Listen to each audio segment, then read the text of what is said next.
Ladies and gentlemen, requesting everyone, please settle down. Everyone outside, requesting everyone, please take your seats inside, and we'll be beginning with the event shortly.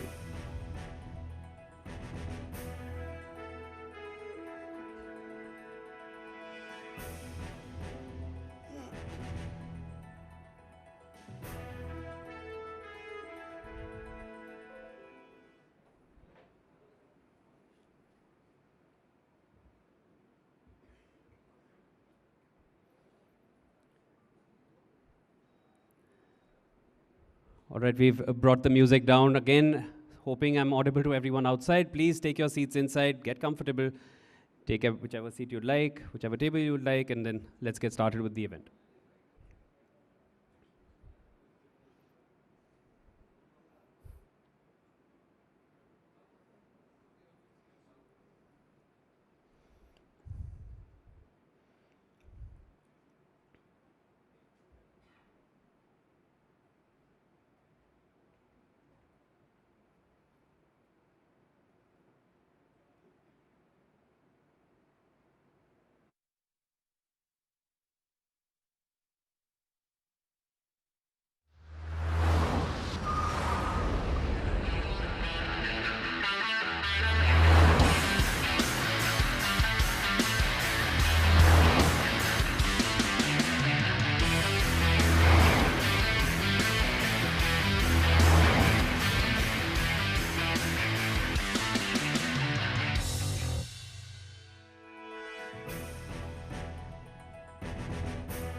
All right, everyone. Namaskar. Good evening. Welcome. Please take your seats, and we'll now like to start. Of course, this is a night, this is an evening where we are going to be celebrating something very, very fundamental to our lives. We're going to be celebrating an essential part of our lives. We are going to be celebrating those responsible for that fundamental element in our lives. Before we get started, in so many Indian households, and this is something each one can relate to in their own unique way. In so many Indian households, there are always these traditions to look for the appropriate date before one goes out to buy a car. They'll probably, refer to somebody in the family who's revered, to tell us the exact date, an auspicious date, the right muhurat, the right time. I've even heard of the right time, the right day, not during the Shraddhs, probably during the Navratras, where you want to decide and go and get your car of choice. It's a fundamental part of our everyday lives. People even come back and do a traditional puja before they get the car home. And we're talking about a vehicle. In Indian households, anywhere else as well, your first drive that you went for, or the first car that you ever bought from your own salary, or the first romantic drive you went for. There are so many firsts and so many very, very fundamental core memories which are attached to the car that you get to your house. And it essentially becomes a part of your life. This is a night when we're going to celebrate the contributions made by industry stalwarts and leaders who are behind most fundamental aspects of our household, our economy, and our lives. We're talking about automobiles. Now, hello everyone, I'm Shivan Janna. I'll be your host for the evening. And welcome to Season 3 of the Zee Auto Awards. And of course, the evening is possible only because of our partners, financial partner Tata Capital, insurance partner Tata AIG, and tourism partner Thailand Tourism. Now, ladies and gentlemen, India is on the road to position itself as a global leader in the automotive sector, and it's all going to happen in the next 7 years. 2030 is when I think that auspicious date is going to come in. And those responsible to position India at that point, within these next 7 years, most of them are all here in this hall. So if you're here already, I feel you've already played a pivotal role in where India is going to be in the next years to come. And we're all going to see it happen in our lifetime. We're glad to announce that tonight, Zee Media is felicitating those individuals, those companies, those organizations who are paving the way for the rise of the Indian automotive industry, aiming for global dominance by 2030. India aiming for global dominance. This is something, at least I never imagined And maybe I'm short-sighted that way. I never imagined I'd hear this, but I'm going to see it happen, and I'm extremely excited for it. And thankful to everyone here who's going to make it happen, because India will be positioned there very soon. Welcome to the Zee Auto Awards, a night where we celebrate the automobile visionary. We celebrate the best in business and explore India's automotive industry growth, customer preferences, and electric vehicle adoption with some insightful panel discussions. Get ready for an eventful evening, and let's get started. Before we move forward, of course, let's have that round of applause. Before we move further, and it's not going to happen without this, please welcome on stage Miss Mona Jain, the Group CRO, Chief Revenue Officer for Zee Media. Ma'am, please come on stage. Please share a few words.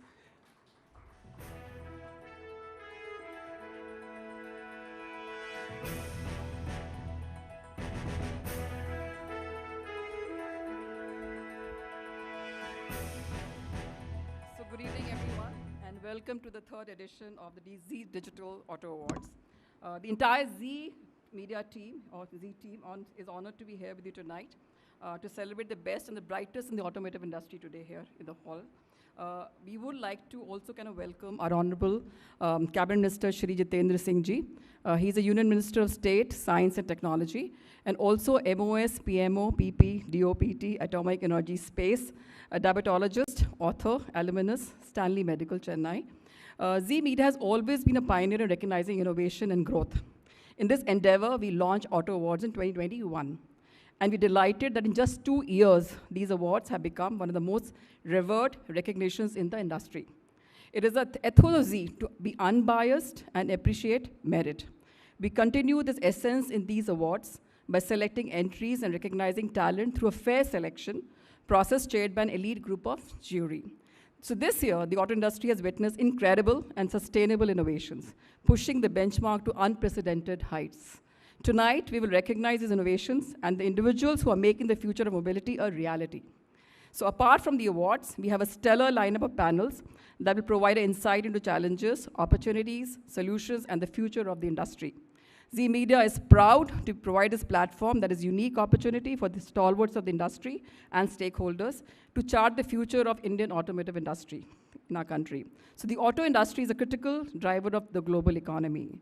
Automakers are constantly developing these new technologies that make our vehicles safer, more efficient, and environmentally friendly. So before we move on to the awards, I would like to thank our sponsors for the support for Zee Digital Auto Awards. Without them, this event would not have been possible. I would like to extend a gratitude to our judges and the time and consideration while they were kind of, assessing the awards. And I would also like to congratulate all the winners who will hear of. You all here represent the best of the automotive industry, and we are proud to recognize your accomplishments. And let's look forward to a great evening together. Exciting and full of awards, victories, and happiness. Thank you.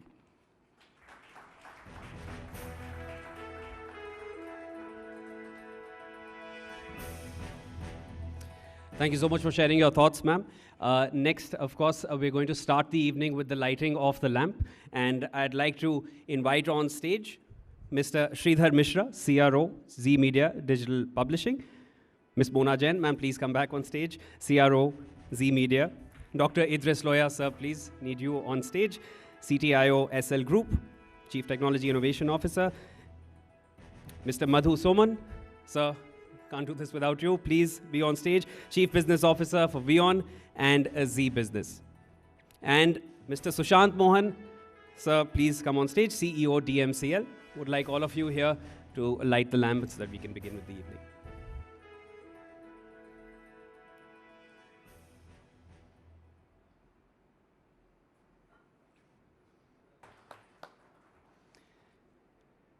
Thank you, everyone, for lighting of the lamp. Of course, that is essential before we begin further with the evening. Next up, I'd now like to invite our keynote speaker for the evening on stage, Mr. Dileep Chenoy. Sir, would like to have you on stage. Mr. Chenoy is the chairman of Bharat Web3 Association, a collaboration of leading Web3 technology companies, and former Secretary General of FICCI, India's leading industry body. He is a veteran in the policy domain and instrumental in promoting skill development and has extensive experience in leading domestic industry bodies. Sir, It's a long introduction. I've kept it till here. Please, would like to have you on stage.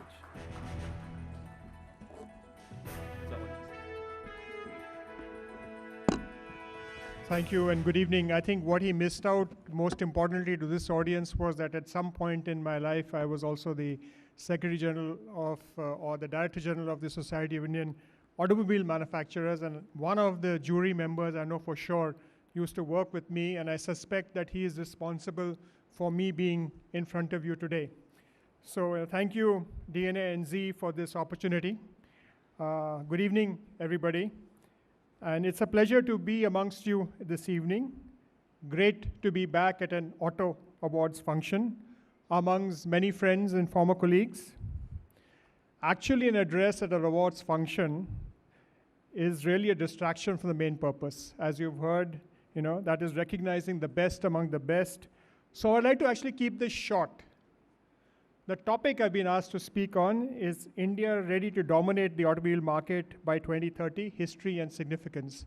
I was asked because of the interest of some of you in the audience, and if there's no interest, then I can skip that part, but I was asked to talk about some history about the automotive industry. So, very recently in a government meeting, the government was very positive, and they said that the country's automotive industry is on track to secure the third position in the global ranking by 2030. Yes, some of you may question, is the third position really dominating the automotive market? But I believe that in many aspects of the market it is. But it was always not so. If you look at the history of the auto sector, and I'll just touch upon some key facts just to give you some context. And I'll only focus on the two-wheeler and the passenger car sector. I think it's actually 1897, right? For the first car ran on Indian roads. It's not an Indian manufactured car. Through the 1930s, cars were imported. Even the two-wheelers were imported. Actual manufacturing began 1940, 60 plus 22, 82 years ago, right? Hindustan Motors, the company, does not manufacture passenger vehicles now. Premier Motors does not manufacture passenger, but Telco has now become Tata Motors. In 47, the government took to develop the auto component industry, and that is the first signs of licensing and import controls and import substitution was planned. I think many of you in the audience, including me, were not born at that point of time, but history is important. Just a nugget of information. We keep thinking of, Delhi, Gurgaon, Calcutta as the first car, but the first Morris Minor, and this is something someone in the audience will know, assembled in India, and the first car assembled in Madras was driven out of Addison's twin plant on Smith Road by Anantha Ramakrishnan on 15th November 1950. So that's actually where the first car came out of. The second key intervention was 1952. The Tariff Commission was set up. In 1954, following its recommendations, guess what happened? General Motors, Ford, and Roots Group left India. They actually came back and have left again. Okay? They all actually moved out of India. And then what happened was, if you go into the early history of the two-wheeler industry in India, 1948, Bajaj imported trading Vespa scooters and three-wheelers. In 1950s, API started manufacturing the scooters in the country, and until 1958, API and Enfield were the sole producers. In the initial phase of two-wheeler industry, that is 1955 to 1970, we had Royal Enfield, 350cc Lambretta, Vespa by Bajaj, Yazdi, Ideal Java. The brand had gone back. Mahindras had bought it back. The motorcycle division of Escorts Group started manufacturing the Rajdoot. And until mid-80s, there were only three major motorcycle manufacturers in India. That was Rajdoot, Escorts, and Enfield. And the two-wheeler market was also opened to manufacturers. There was a fourth manufacturer, very small manufacturer, making something as mopeds. And that later became TVS Motors. So similarly in the passenger car segment, after the 1990s, till the beginning of the 1980s, there were no new models other than Hindustan Motor, Premier, and of course the standard motors, right? Sipani Dolphin was the first other vehicle to come in. It was a 3-door vehicle, didn't do anything well, but it was not successful. At that point of time, we had 1 car per 1,000 population. And if you thought that 28% excise duty was very high, in those days, the road tax on a vehicle was equivalent to half a year's salary of any individual. It is prohibitively expensive in actually owning a vehicle. Demand was high and waiting lists were long. More about this later. The policy began to change. The first thing was light commercial vehicles were allowed to commence with joint ventures. So you had Swaraj Mazda, DCM Toyota, Allwin Nissan. Some of these don't exist. Similarly, in the two-wheeler space, there was Allwin Pushpak, and there were other state government entities that started manufacturing two-wheelers. And just a disclosure, my dad didn't book a Bajaj when I was born, so when I got into college, I had to actually buy an Allwin Pushpak because that's the only thing I could get off the shelf, right? In '82, the first JV happened in the passenger car segment, which is Maruti. The rest of that is history. It's a very interesting book on the Maruti story. You should read it because a fax went to the wrong place, and that's what actually got Maruti to tie up with the government rather than with the private sector undertaking. Other than introducing the Maruti 800, it created the Gurgaon cluster. Auto components companies predominantly in Chennai relocated. Chennai, Coimbatore actually relocated warehouses first in around Gurgaon. You had multiple joint ventures come up which are now dominating this space. And the two-wheeler industry also saw a new entrant, which is the Hero-Honda joint venture. India began to liberalize its market in 1991, and the number of foreign firms also increased. I think the variety increased. By 2000, there were 12 larger automotive companies in the Indian market, most of them offshoot of global companies. Interesting thing happened in 91, 92, and 2000. 91, 92 saw the first emission norms. 2000, based on a Supreme Court judgment in April 1999, all vehicles had to meet Euro 1 standards or India 2000 norms by June 1999, and Euro standards by April 2000. Of course, car makers were not prepared.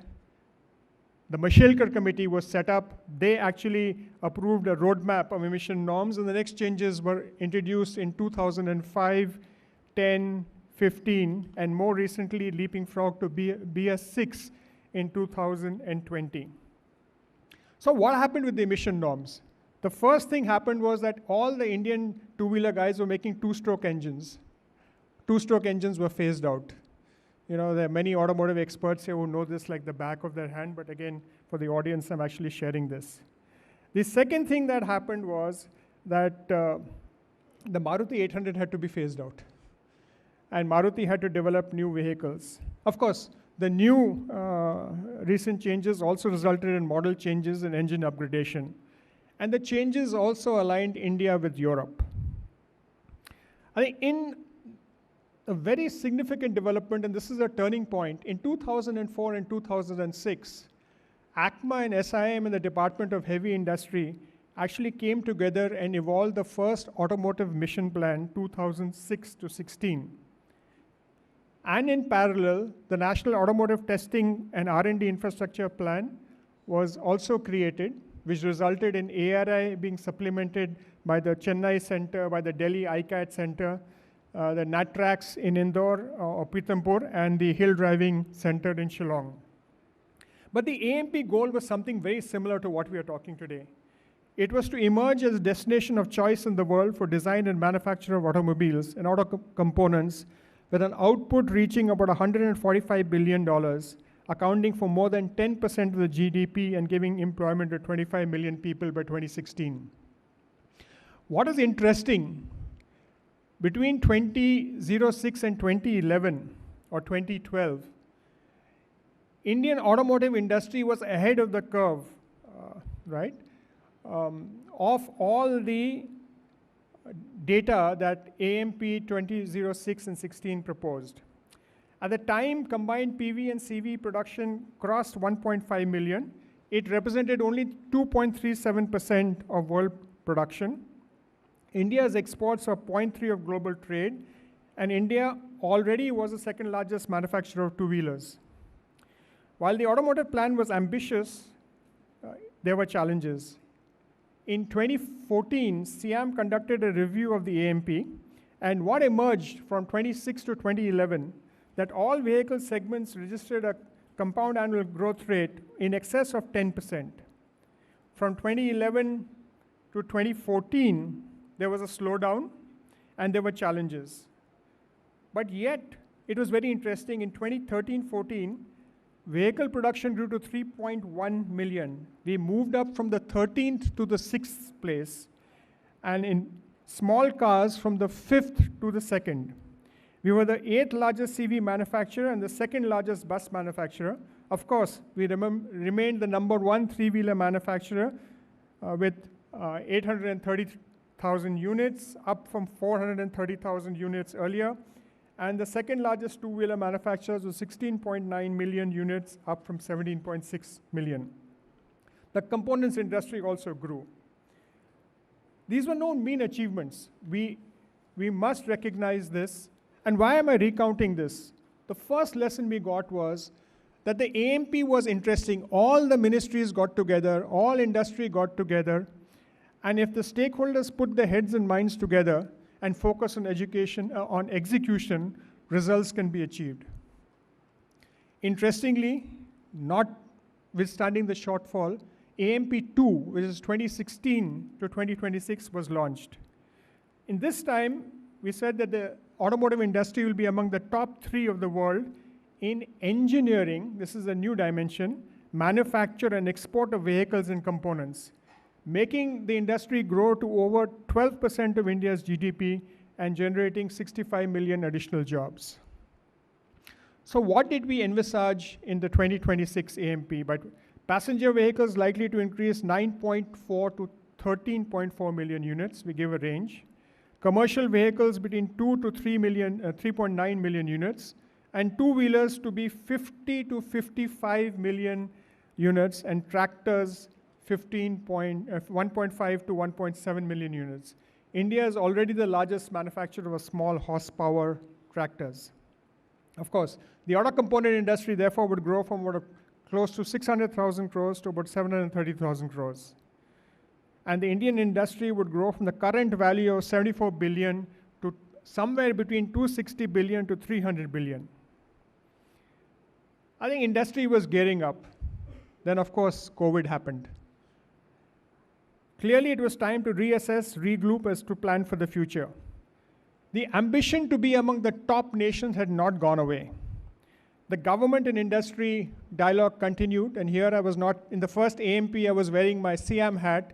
In the second iteration, I was wearing my FICCI hat. What emerged first was the FAME scheme, fast adoption and manufacturing of hybrid and electric vehicles. I think it was announced in 2019. It continued during COVID. We had FAME 2 come up, which will continue till March 2024. The second and most important change was a production linked incentive.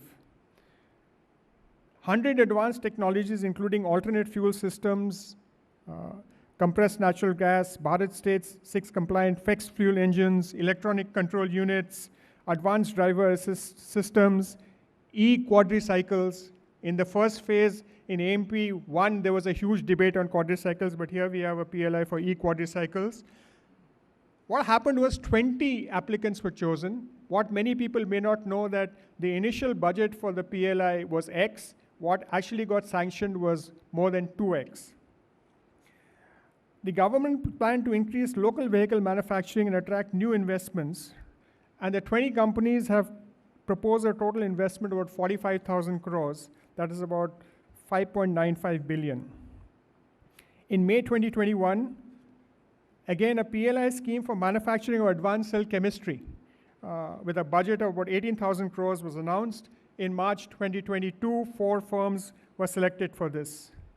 Then we had the scrapping policy, which was long time in the works.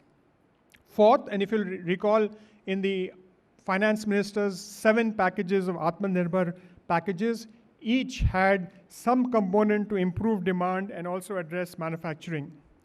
Fifth, and not necessarily in sequence, but important for the automotive industry, was a national hydrogen policy of 2021. Sixth, Mr. Gadkari always says that, I am really the promoter of the automotive industry by giving you good roads. He said that the Indian national highways would be expanded by 25,000 kilometers in 2023 under the Prime Minister's Gati Shakti plan, and the Gati Shakti plan also talked about reducing infrastructure costs. And of course, more recently was Budget 2023. So where are we today, right? I think we enjoy a strong position in the global heavy vehicles market as it is the largest tractor producer, the second largest bus manufacturer, the third largest heavy truck manufacturer in the world. I think India's annual production of automobiles in FY22 was 22.93 million vehicles. And India has a strong market in terms of domestic demand as well as exports. Total passenger vehicles sales reached 3.89 million. And I think the share of national GDP increased from 2.77 to around 7%. The 7% target was the earlier target in AMP1, if you remember. Recently, post a review of the PLI scheme, and I quoted this earlier when I was speaking, the government has announced that the country's automotive industry is on track to secure the 3rd position in the global ranking by 2030. The projection is banked by a series of strategic initiatives as outlined above, and industry was supportive of this position. Future market group is anticipated to be fueled by new trends, including the electrification of vehicles, particularly 3-wheelers and small passenger automobiles. But given the huge interest in the SUV market, I think you're going to see a lot of electric SUVs coming up. The EV space is very interesting. According to Niti Aayog and the Rocky Mountain Institute, EV finance industry is going to reach about 3.7 lakh crores by 2030. A report by the Indian Energy Storage Alliance estimated that the EV market is likely to increase at a CAGR of 36%. The government expects EV sales to be 30% for private automobiles and 70% for commercial vehicles and 80% for 2- and 3-wheelers.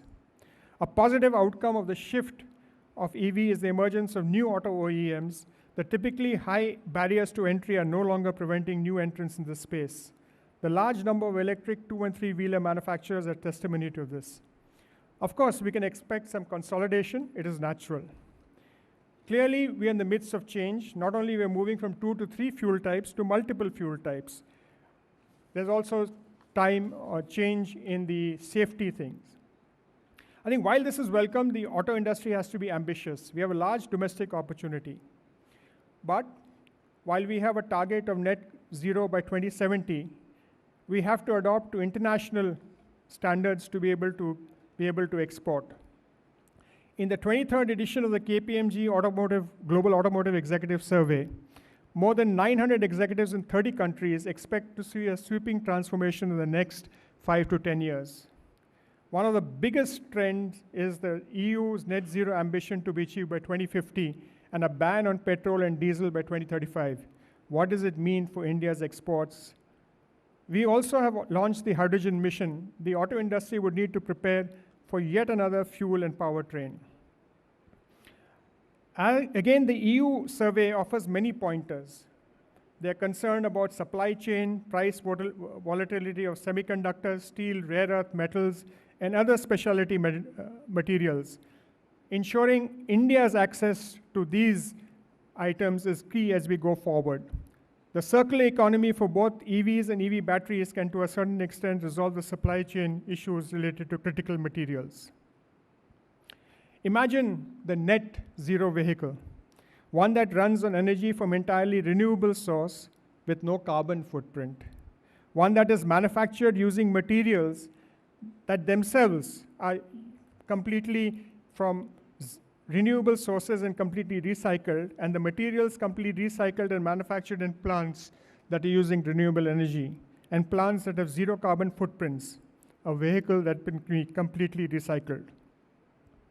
I think that's the future. And as a nation of 1.4 billion people that is fast urbanizing, domestic mobility needs would change as we go forward. The mix and nature of mobility would change, and India is in the position to leverage this last domestic opportunity. Not only will new solutions be found for domestic issues, but India can lead the world in adoption across other nations. And going back to the original question, is India ready to dominate the automotive market by 2030? Yes, I believe that if all stakeholders put their shoulder to the wheel, and all of us in this room and our colleagues across the nation and the globe are unified with this vision, that could indeed be a reality. Yes, India is ready to dominate the automotive market by 2030. And thank you very much for your attention.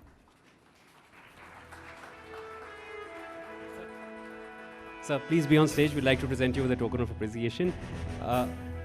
Dr. Idris Loya, sir, please, I'd request you to come on stage and present the memento to Mr. Chinoy.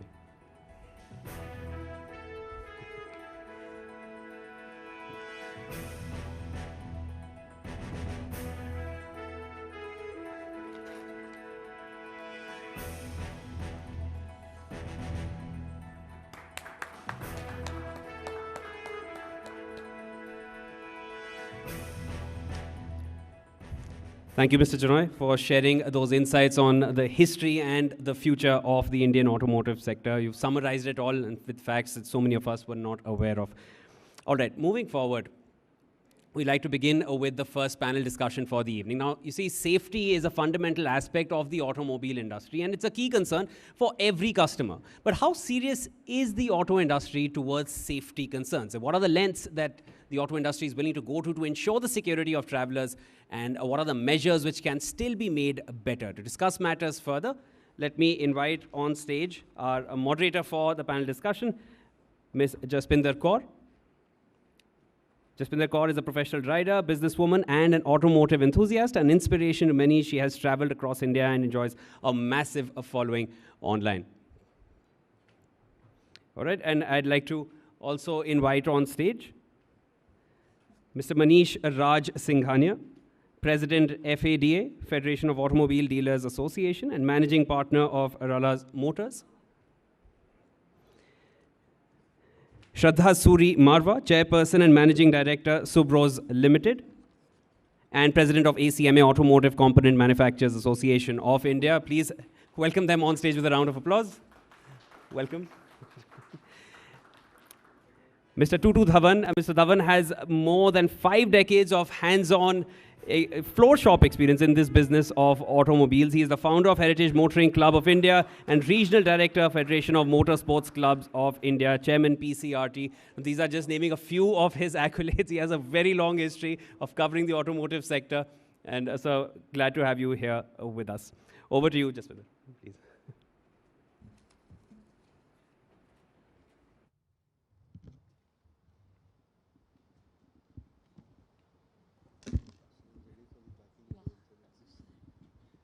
Hello. Hello. Yeah. Hello. Good evening, everyone. So I am Jaspinder Kaur, and I work as moto influencer and a professional rider. And it's been 15 years I'm riding, and I have been riding various motorcycles from low CC category to high CC category, and that journeys keep on going. And I am today here invited to discuss things about the road safety that we are going through. Like, we see so many accidents, so many things happening regarding the safety of the customers, safety of the riders or the drivers, and also the people who are walking on the streets or the roads. So today we are here to discuss about that. And I would like to welcome Manisha Raj Singhania, President, FADA. Thank you, sir. Shraddha Suri Marwa, President, ACMA. Welcome, ma'am. And Mr. Tutu Dhawan, Senior Automotive Expert. Hi, sir. So, sir, good evening to all of you, and very welcome. And I would like to ask few questions regarding the road safety, because I am here as a consumer, as a customer, and I want to share the experiences with you. And during that, and with that, along with that, I just need to ask few questions regarding the road safety. So my first question is, like, how serious is the auto industry towards safety concerns? So we should start with you. Well, hello. Hi, sir. Yeah. As far as the seriousness of the automotive industry is concerned, let me tell you one thing. For the automotive industry, building a car, making it safe is all a question of business. Right. The more you want from the manufacturer, the more you have to pay. Right. We have come a long way in the last 3-4 decades. First from Maruti 800 when it came, it didn't even have seat belts. Exactly. Forget about seat belts, it didn't even have an outside rear view mirror. Right. And the minute all these accessories got added on to it, our consumer was not ready. I mean, the very fact is the cost of a seat belt that time was only 800 rupees, and the Right. customer used to say, "Ye nikal lo aap." I would just have the. So the fact now is that the manufacturers they'll give you the moon. There is no problem, provided people are willing to pay for it. Exactly. Secondly, we have to first start building a culture of using a seat belt. Okay. So Unless you use a seat belt, all those accessories that you are talking of, airbags, 6 airbags, 10 airbags, and crumple zone and what have you, right. they're of no use. Exactly. And it is not only amongst the uneducated people, I'm talking about even the educated people. Right. That's Unfortunately, we've seen last year, one very serious accident, which of course we see every day, but this was a landmark accident of our big businessman, Mr. Cyrus Mistry. okay. Now, obviously, you can't say he was not well read, but the fact is, he was being driven in one of the most safest cars in the world with 6 airbags and what have you, crumple zone and what. Right. And yet we couldn't save him. Now, this is the culture that has to come up. Where does it come up from? It comes up either from school Okay. or from parenting. Right. I have seen personally parents going against traffic with Exactly. children sitting inside Right. and no seat belts on. Exactly. And it is not once. I have myself confronted them, and I've lost my cool also. But the guy, he just laughed it off.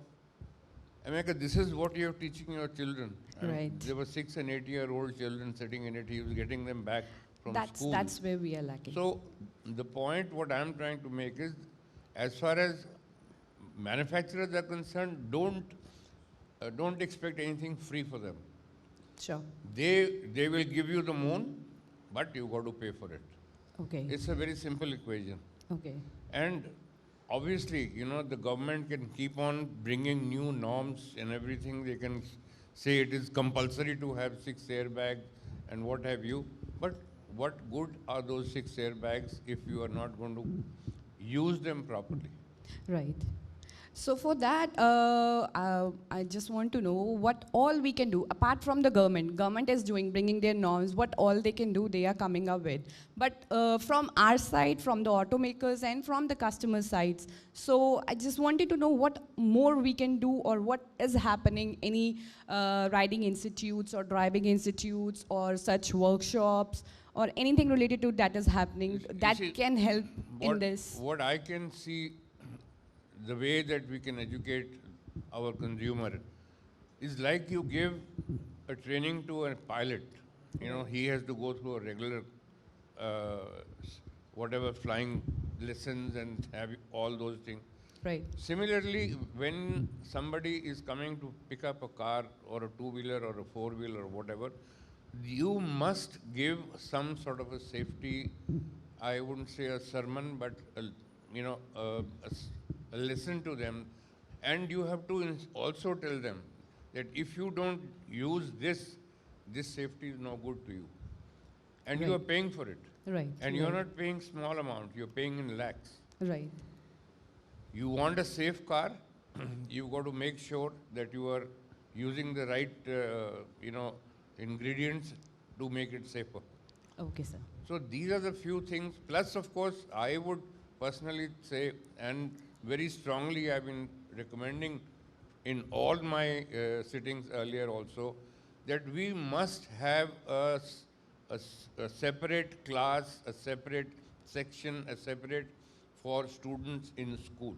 Okay. This safety education has to start right from grassroots levels. Right. Unless you do that, I'm sorry, we are not heading towards anything. Right, sir. Thank you so much, sir. Thank you so much.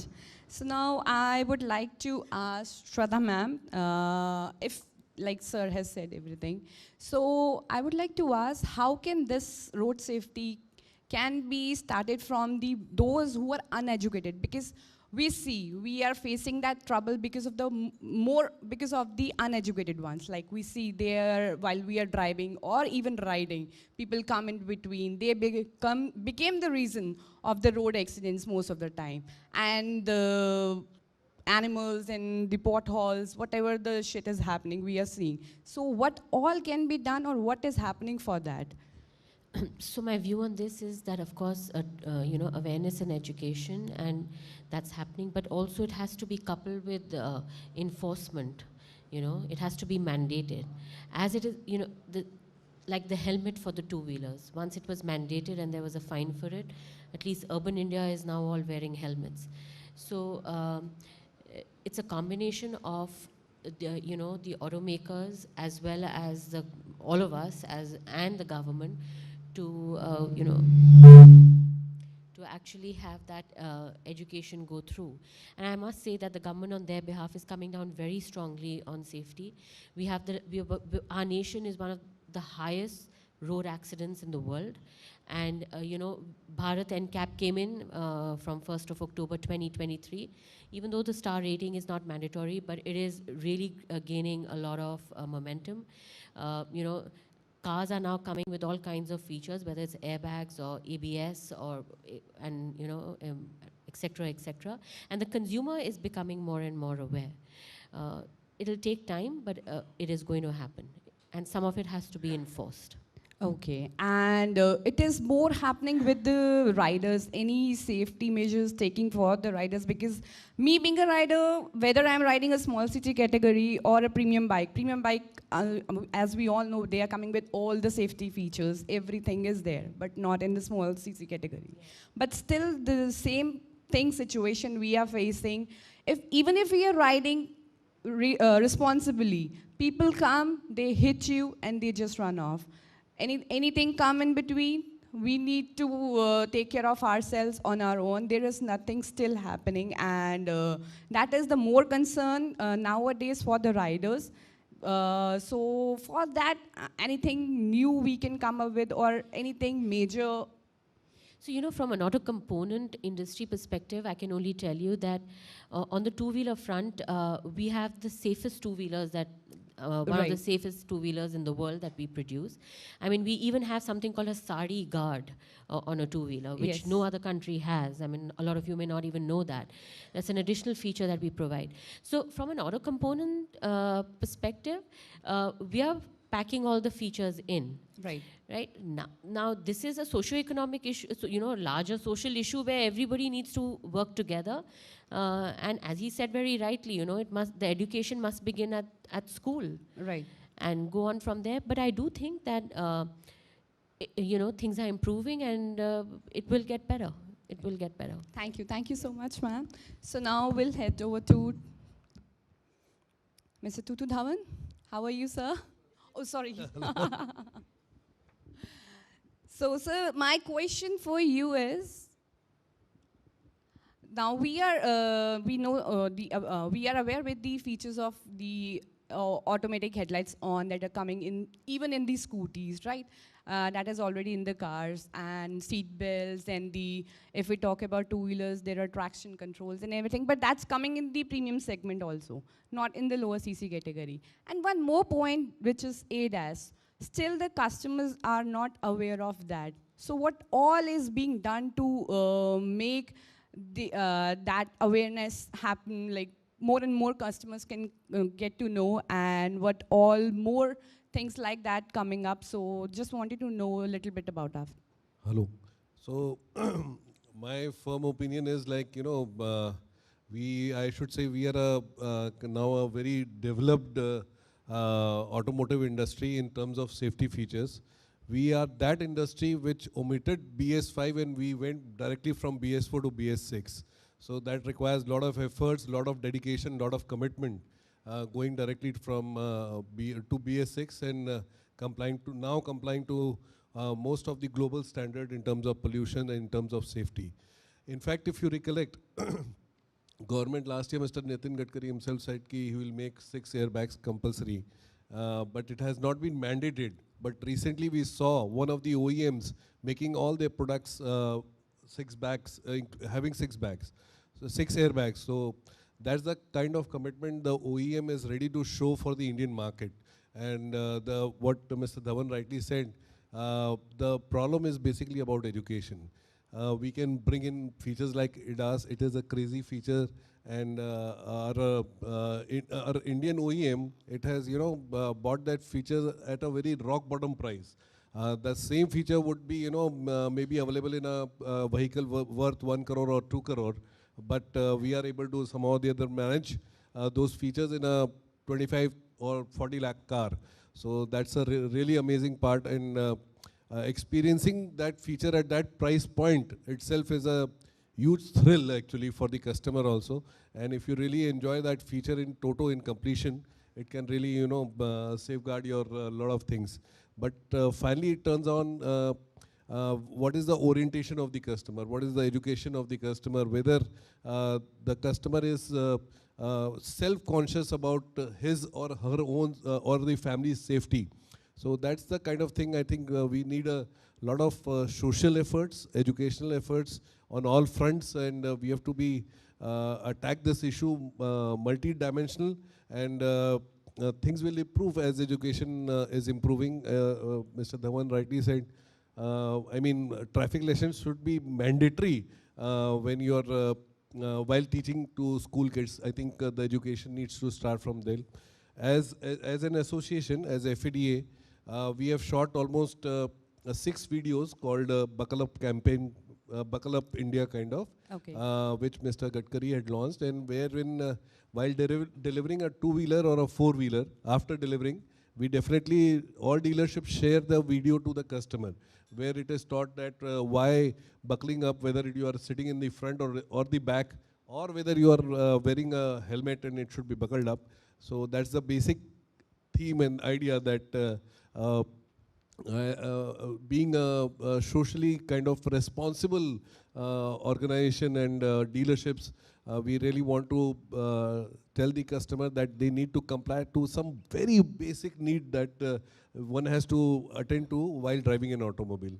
So that's from my side. Thank you so much, sir. So many questions still coming up in my mind, but that will take too long. So just last question. If such features that are coming in, we see the premium segments, whether it's a car or a motor vehicle. So if we bring those features in the lower CC category segments as well, they are like in budget ones. So how will the cost will affect?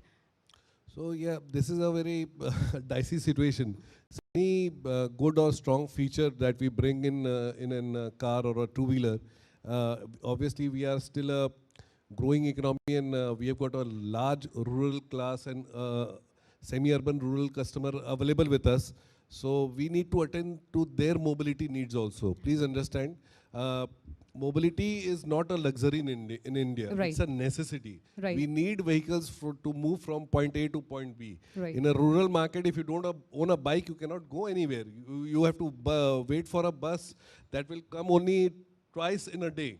So maybe you have to wait at the bus stand for 4 hours or 5 hours, then only you get a bus. So that's our country right now. So we cannot make our vehicles unaffordable to the general mass. Obviously, we require some very basic safety features, and with each category of customer requires some set of basic features. Let's not take them beyond just because it's a good feature, but it will finally make that vehicle expensive, and finally viable or too expensive for that customer to even own a vehicle. So maybe six airbags was a very good idea, but getting six airbags into an entry-level car would be impossible. Exactly. I mean, you need to, I mean, stop that production of that model. It cannot happen. A lot of things need to change in that vehicle. So we have to be conscious about this. We need to address the mobility needs of our whole Indian, various kind of categories of Indian customers, and accordingly, various categories should be mandated with some basic quality safety needs that will actually prevent a lot of things and better the Indian roads. But that six bags safety concern has to be in the entry-level vehicles as well. I strongly disagree. Will it do the needful? Because right now, people sitting in front, they are not only buckling up, and they are not using seat belts. And forget the rear seat people. That's a dream come true for India. Right. Okay, sir. Thank you, sir. Plus, don't forget the cost. It would be too expensive. It's just not the seat belt cost or airbag cost. Lot of things need to change to sustain that impact on the vehicle. Any alternate thing that can take over those things in the entry level? Nothing. I think Shraddha ji would be anything, ma'am, you would like to? No, I don't think it. No, I don't think that's appropriate. But we have to follow what the government mandates, because when the government mandates something or makes a policy, it is taking into account a consolidated view of the automakers, of the component suppliers, of various testing and validation centers, and it's for the larger good of the nation. So that should prevail, Right. whatever it may be. Right. Yeah. Thank you so much. Anything more, sir, you would like to come up with? I think most of it they have already said. Yes. But yes, I would definitely like to add, about bringing in more seriousness of safety into our automobile, and that cannot be done without the cooperation and participation of the government as well. Exactly. Now, you are not only making safe cars, but unless our Roads conditions are not, become safe. Right. Now, our Honorable Minister Saab has been claiming and also boasting about having such fantastic infrastructure on roads connecting all over India. But there is no check after that. Who's maintaining them? How are they being maintained? I have just come back from Dehradun 5 days back. Right. And the road surface is pathetic. Pathetic. I mean, you have got a maximum speed of 100 kilometers, and if you do keep coming at 100 kilometers, your head goes and hits the roof. Yes, So definitely. there are places where the road have sunk in, and there are no checks, and there nobody, doing the maintenance part of it. Right. So it's very good that you are having a very large infrastructure of roads, but what about making them safer as well? Exactly. Road engineering is also got to be there. Signage is very important. Very important. And traffic coming from the other side on the same road. Exactly. Making sure that does not happen. These are the few things that also the government participation has to happen, without which nobody can, ACMA can't do anything, our FADA can't do anything. Exactly. Even the automotive industry, if you want a tank, Nothing, on the road, no one can do. Even nobody can if do we go anything. for premium segments as well, nothing can. Because I have seen my friends losing their lives. Even they are having their premium segment bikes. They have spent 20, 25 lakhs, 30 lakhs, 40 lakhs. That cost bikes are also available in. So we have Simranjeet Singh, the national champion, the racer, with us. He also knows how important this thing, and we are doing many workshops, any events or whatever is happening. We are just making the awareness about the road safety, because what we suffer is the same thing, the road conditions. Even if we are like the gear, you can see I'm wearing the gear. So me is like, my motto is, all the gears all the time. That has to be there, because I have seen even there is a fall, if you having gloves or the boots and you're not wearing your knee guards or your jacket, then you suffer a lot. Exactly. So for me, everybody asks me, यार ये all the time, all the years क्यों? तुझे गर्मी नहीं लगती, तुझे परेशानी नहीं होती? मैं कहता नहीं. That is my part. Like एक body का जो एक part होता है ना, it's like me it's like that with me now. So I can't step out without even my क्या कहते हैं, knee guard as well. So I know the importance of my gears. My riding gears cost around 1.5. People are like, are you mad? मैं कहा नहीं, मुझे पता उसकी value क्या है. They want to save me. They don't, obviously, on two wheels is always a risk, you know. गाड़ी में तो फिर भी हम बच जाते हैं. But the main concern is about the riders still.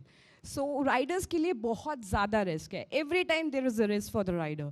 So I don't know, but we are waiting still if government does something really soon for that, because road conditions still are not good for the riders especially. So that has to be done, otherwise nothing gonna happen. I have another point here. Yes, sir. You know, besides us all talking about road safety and so on and so forth, it is the commercial drivers and our taxi drivers and three-wheelers and all, they need to be educated. They need to be, you know, given the fear of devil to be able to not do anything wrong, because they are the ones who create a lot of accidents, and unknowingly they just walk out, and the rest is everything is lying on the road. So that's true, but I guess not just them, we all need to be educated, because I have seen even the educated people who have like premium segment cars, they take like वो पता नहीं आपने आपको क्या ही समझते हैं, और हम पता नहीं क्या हो गए हैं, तू होता कौन है हमारे को कुछ कहने वाला है क्या है. So those awareness has to be for everyone, because आप चला रहे हो, प्रॉब्लम क्या है, आप आराम से चला रहे हो, but you don't know who gonna come and hit you.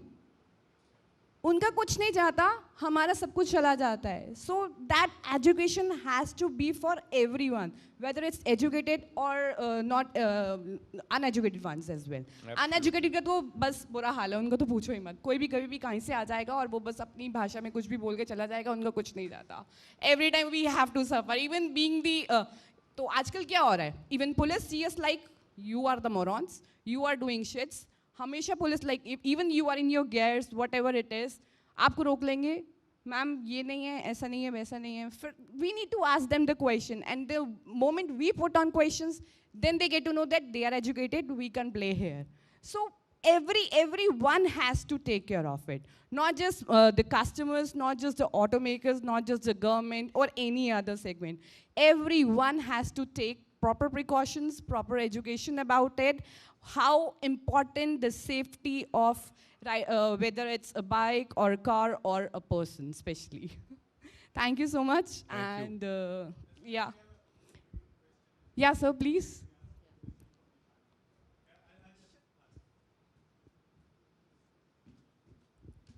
So this is for the panel. So do you think, I think Jaswinder was talking a sense when she was talking about that road safety has gone bonkers. But do you think that we have evolved a little quickly, we have expedited in the evolution process? We now have faster cars on roads. We have better vehicles, we have better motorcycles now. And safety is still not our concern. It's not there in our DNA, as the DNA is a partner, so just subtle, you know, marketing of the brand also. So just wanted to understand that, do you think we have evolved a little faster? हम लोग जल्दी हमारे पास बेहतर गाड़ियाँ आ गई? नहीं, पर if you see as a customer also or as a pedestrian or normal person walking on the road, that person has also evolved. Initially, who would have thought that anybody would have stopped before a line, a red line or red light was there? So I'm from a small town, say Raipur, Chhattisgarh. When the signals came in, people just didn't understand the importance of the white line before the zebra crossing. They never understood. They always parked their vehicles on the zebra crossing. But eventually, with over time, with education, now you can really see when there is a red light, they will park before the white line, before the zebra crossing. So a lot of things have to evolve over a period of time. Vehicles are evolving, customers are evolving, even our pedestrians are evolving. I think everybody will evolve. Education can be an essential part for faster evolution and faster adoption of safety laws and whatever like. So I'll just add a point here that even though prices of cars have gone up because safety features have been added, sale of cars has not gone down. So that's a fact that should tell you that people are conscious about safety and they're willing to pay for it. So that's my point on it. Well, it's the execution of the law that also has to get geared up, although it has come a long way. But in spite of that, we need some more seriousness about the law being executed. Although you can't obviously have a policeman with every taxi wala or every bus wala, but the fact is, if the safety is inculcated into you right from grassroots levels, I'm sure, with due times, we will be able to bring in some more safety features and law and order could be implemented as well. Thank you so much, sir. Thank you so much, ma'am. And I guess hope you all had a great time listening about the road safety. And here was I with my concerns, and I guess I have created a good evening now. Yeah, thank you so much for that engaging conversation. Yes. And I'm really overwhelmed to share today's stage with them. And thank you so much, guys, for giving me this opportunity. Pleasure having all of you here. Please, I'll request everyone to please stay on stage. Requesting Miss Mona Jain to please come on stage to offer them token of our appreciation from the group side.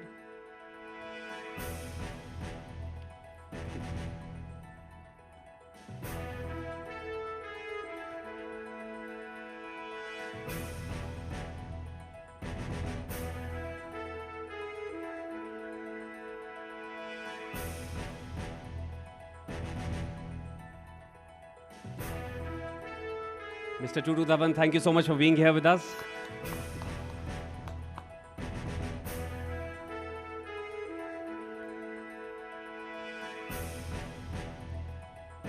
Ms. Shraddha Suri Marwa, thank you so much for joining in.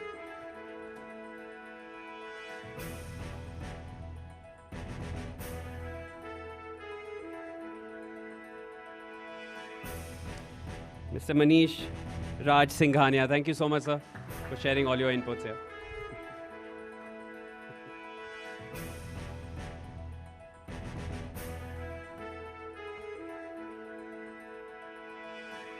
And of course, Jaspinder Kaur, thank you so much for sharing all your thoughts with us.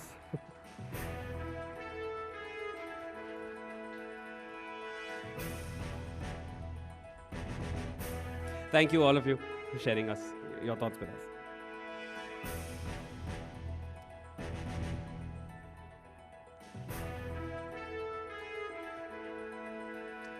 It was an extremely engaging conversation, and they definitely did not hold back from sharing their thoughts. Thank you so much, Jaspinder, for holding that conversation with everybody. All right. Now, some very, very instrumental people here who have made this night possible. Of course, the jury behind all the awards that have been, which will be distributed soon. It was a tough time for our jury for the evening to decide the winners in all our categories. We'd like to now invite the jury on stage. But before that, Mr. Rohit Vats, who will be the moderator for this. Sir, please come on stage. Rohit Vats is the editor, Languages, DNA. He'll be here on stage, sir. And I'd like to invite our jury next, Garima Avtar, who's an extreme rally driver, freelance automotive journalist, two-time TEDx speaker, and a host in the NBA India Weekly show. Please come on stage. Ronojoy Mukherjee, next. Mr. Mukherjee is also a veteran auto journalist who's written for several newspapers and is working closely with several television channels. Ronojoy can be credited with starting the trend of automotive lifestyle in India's leading newspapers. Ronojoy is a former SIAM deputy director and an avid car and motorcycle collector as well. And of course, Simranjeet Singh. Sir, please come on stage. Simranjeet Singh, fondly known as Simran King. I love that name. He is a professional superbike racer with a few championships under his belt as well. Simranjeet is the fastest Indian on a 1000cc bike at the Budh International Circuit. I'll definitely love to see you doing that one shown. Hello. Is it working? No. hello, hello, hello. The mics. This one is working. Okay, Yes. there you go. Hello, everyone. I'm Rohit Vats, and I have the esteemed jury members with me. Garima, you can come here. So the AV that you guys are looking at, so this is the process, and we will also explain how we reached to this decision of giving certain awards to certain companies, certain cars, certain nominations. Ronoji Mukherjee, senior journalist, veteran auto expert, and Simranjeet, as you just heard, King Simran. So before I get into it, you tell me how did you like the process? And Garima, if you could start. It was, You can take. yeah. It was quite amazing. It was basically, I think this platform of Auto Wars is so important because it not only helps the consumers to have an informed choice, but also for the manufacturers to, also get motivated and, give the best.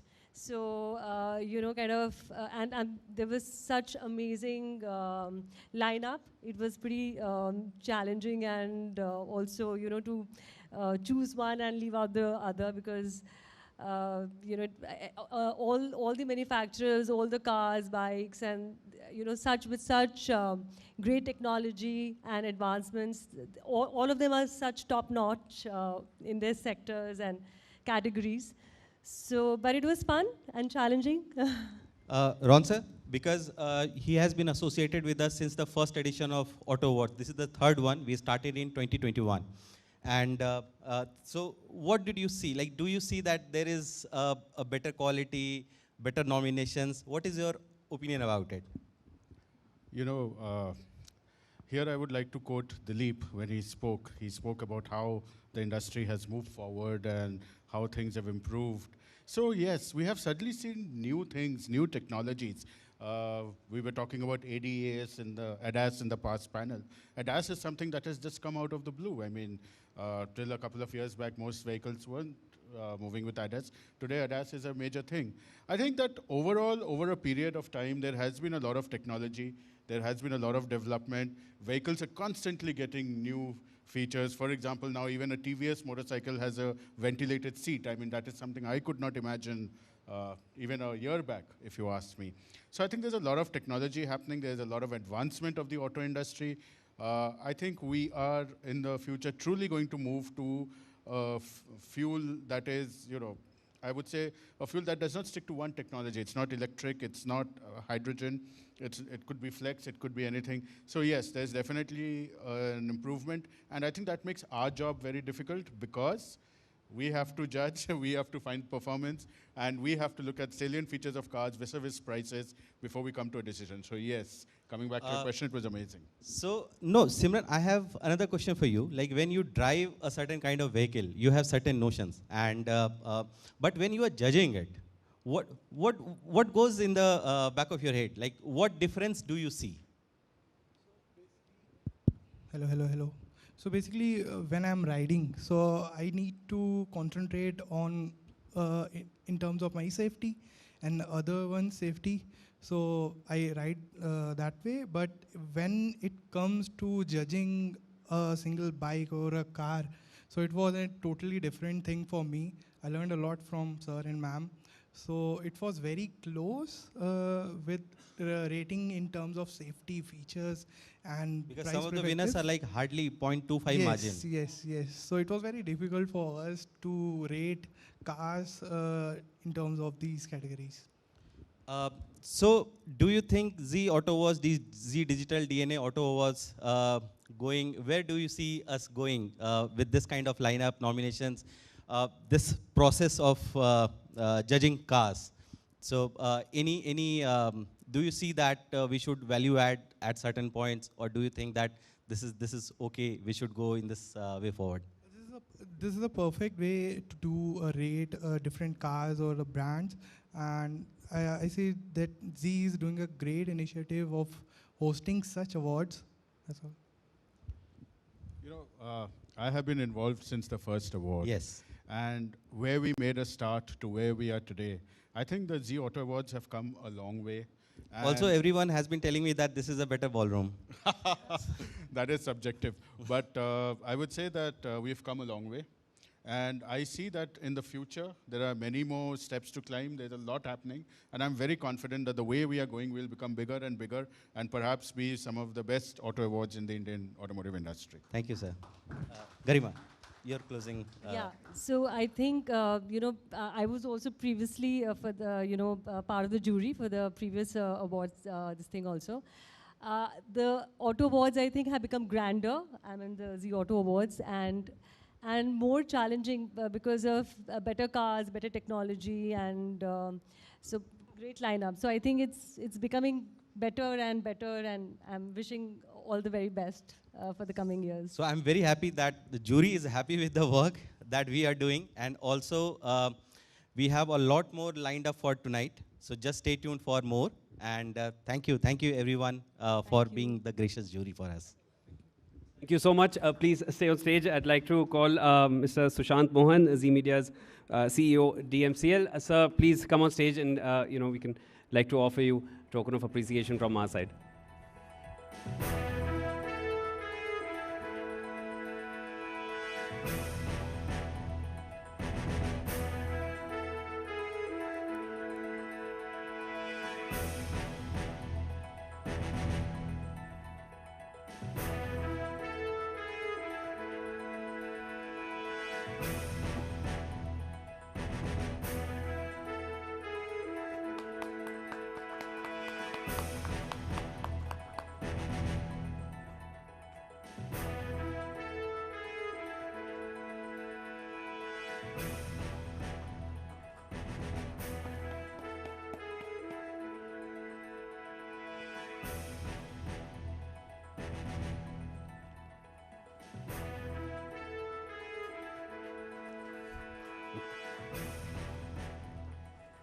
Thank you so much, everyone. That's our jury for the evening.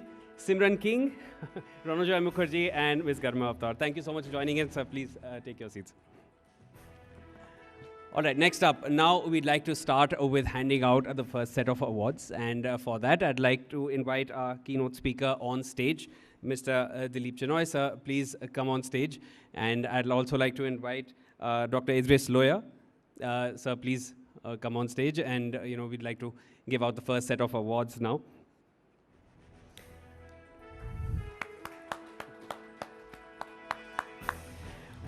All right, the first one, and we're going to begin with this, the Changemaker of the Year award. We're going to start right off. Of course, this one goes to a man who's a formidable pillar of Hyundai Motor India and has been a key growth driver in crucial verticals of HMIL, including service, sales, marketing, corporate communications, and corporate affairs. Now, a part of HMIL's journey in India since the inception. It goes back a long time, beginning with the launch of India's first tall boy. We all remember the Hyundai Santro, and to Hyundai's first dedicated electric vehicle, the Ioniq 5. It's been a long journey, but he has seen it all. In his current role as AVP and vertical head of the corporate affairs group, he is an active change maker, and that is exactly what he's being awarded for as well. Championing social causes through Hyundai Motor India Foundation CSR initiatives across the nation. He has closely collaborated with industry bodies, policymakers, government departments to spearhead progress for humanity and be the chain of change. His vision has encouraged sustainable development and has played a major role in promoting inclusive growth in a diverse country such as India. Zee lauds his efforts. Thank you so much for being here with us. I'd like to invite on stage Mr. Puneet Anand.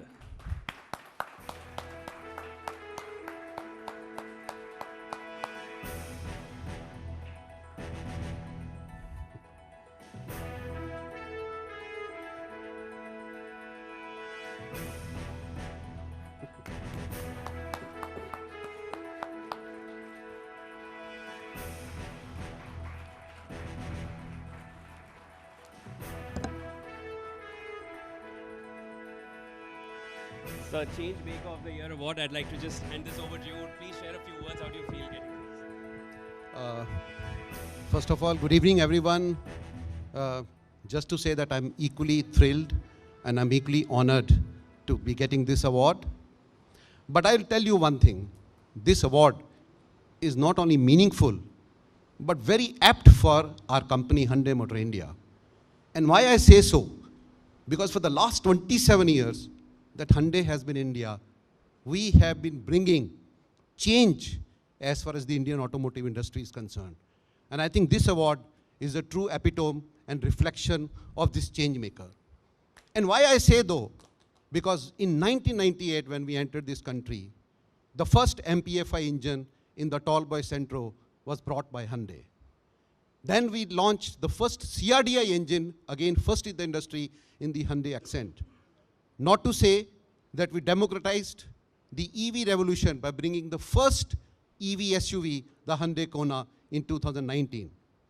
And I also like to just say recently, and I think I'll just say what Mr. Manish was mentioning during the previous debate, and he did mention the name of the OEM which has democratized the safety in this country is none other than again Hyundai, because we democratized safety by bringing 6 airbags in all our models across the country effective 1st October.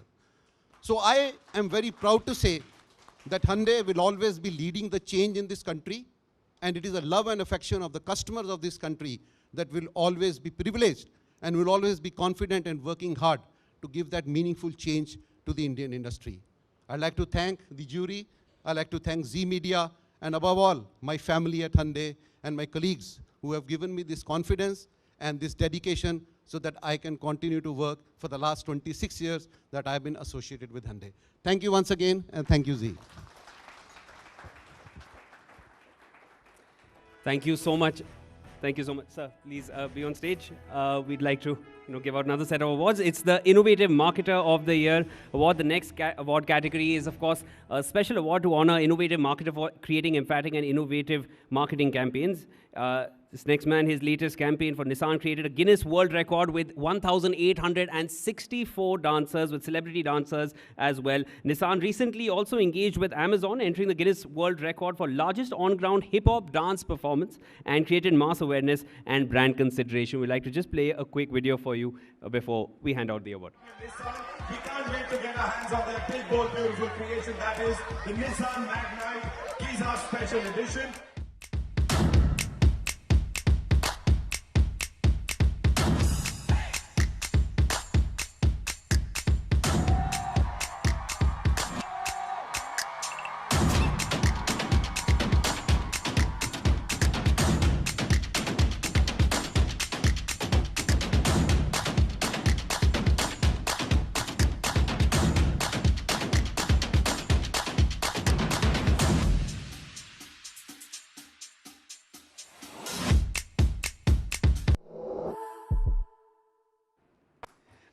With a loud round of applause, please welcome on stage Mr. Rajesh Srivastav to accept his award. Sir, please welcome. Please come on stage. We welcome you here. The Innovative Marketer of the Year award, and it's all yours, sir.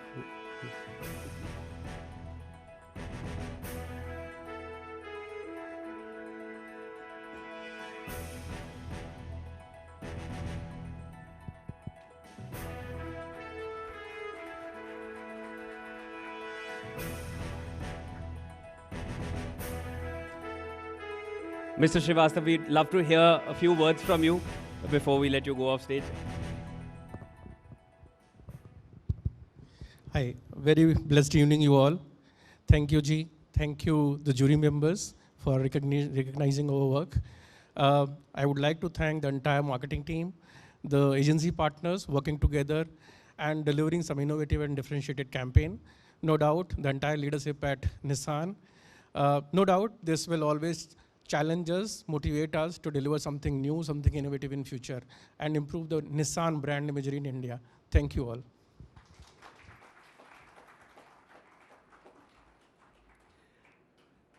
Thank you so much, sir.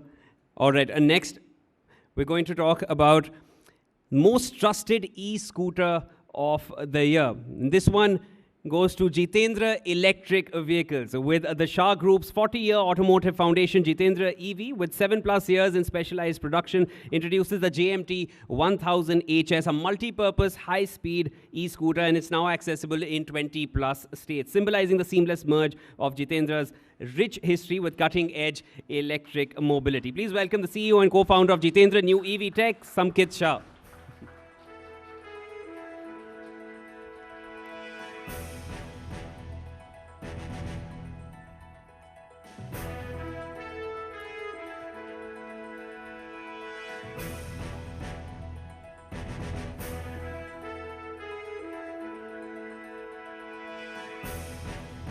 Big congratulations to you, sir. Thank you so much. Thank you so much for coming. And we have one more, Mr. Loya, hang on to you, one more. Most promising e-vehicle of the year. That's the next award, and it goes to E-Bike Go Acer Electric for the model Acer Movie 1254G. E-Bike Go is a revolutionary electric mobility solutions provider born from a strategic collaboration with global tech giant Acer. E-Bike Go's commitment to eco-friendly mobility combined with Acer's technological prowess has resulted in a product that is not only environmentally conscious but also a game changer in the e-vehicle segment. Please welcome Mr. Avinash Nimonkar, Chief Growth Officer, on stage.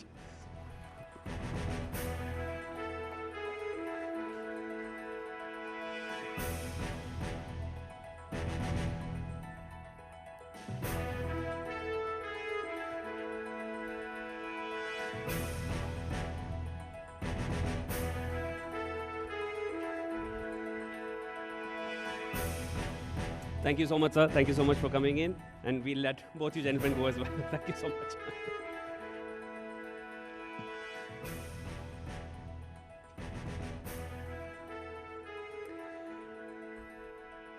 All right.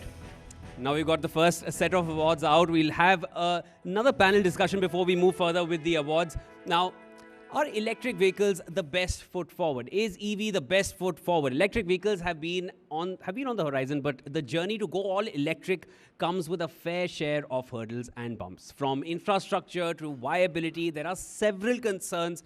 To talk about shifting auto trends and perhaps the most obvious trend waiting to pick up, EVs. I'd like to invite on stage, of course, our moderator for this discussion, Mr. Sushant Mohan, CEO of DMCL. Sir, please come on stage to take this conversation forward. And I'd like to now call upon our panelists for the discussion. Ms. Jyoti Malhotra, Managing Director, Mr. Jyoti Malhotra, Managing Director, Volvo Car India, a veteran of India's automobile industry. He joined the company in 2016 and was elevated to the lead role in 2021 and is the first Indian to hold this post. So it's a pleasure to have you here with us.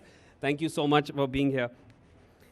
Next, would like to call upon stage Mr. Akash Kant. Mr. Kant has been with Maruti for over 22 years with Maruti Suzuki and helped launch Nexa channel for Maruti Suzuki, heading the EV division for MSIL. And I'd also like to invite on stage Jaideep Vadhva, Managing Director of Sterling GTEC E-Mobility. He has over 32 years of industry experience and having spent over 24 years as CEO, MD, President in different organizations. It's absolutely power-packed panel we have right here. And over to Mr. Mohan to take it forward. Thank Please, you, sir, take a seat. my dear friend. Thank you, all the panelists, people here in the room. Thank you so much for being so patient. And thank you for being such a lovely audience. Before you start this clock, I just want to say a few things.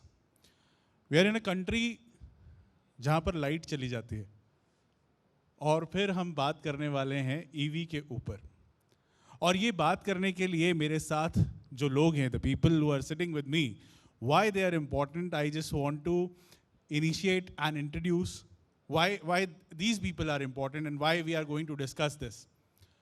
EV क्यों important है? Because अब bullet खरीदने से ज़्यादा focus लोगों का अब आने लगा है that कौन सी गाड़ी ईवी में अच्छी रहेगी, घर के पास में चार्जर होता है कि नहीं होता है. These are the questions we are asking. People used to have डुक वाली गाड़ी once. Now they want noiseless cars, bikes, and जो कि बहुत comfortably चल सकें. फिर हमारे पास जयदीप जी हैं और 32 सालों से इंडस्ट्री में काम कर रहे हैं. जोरदार तालियां जयदीप जी के लिए.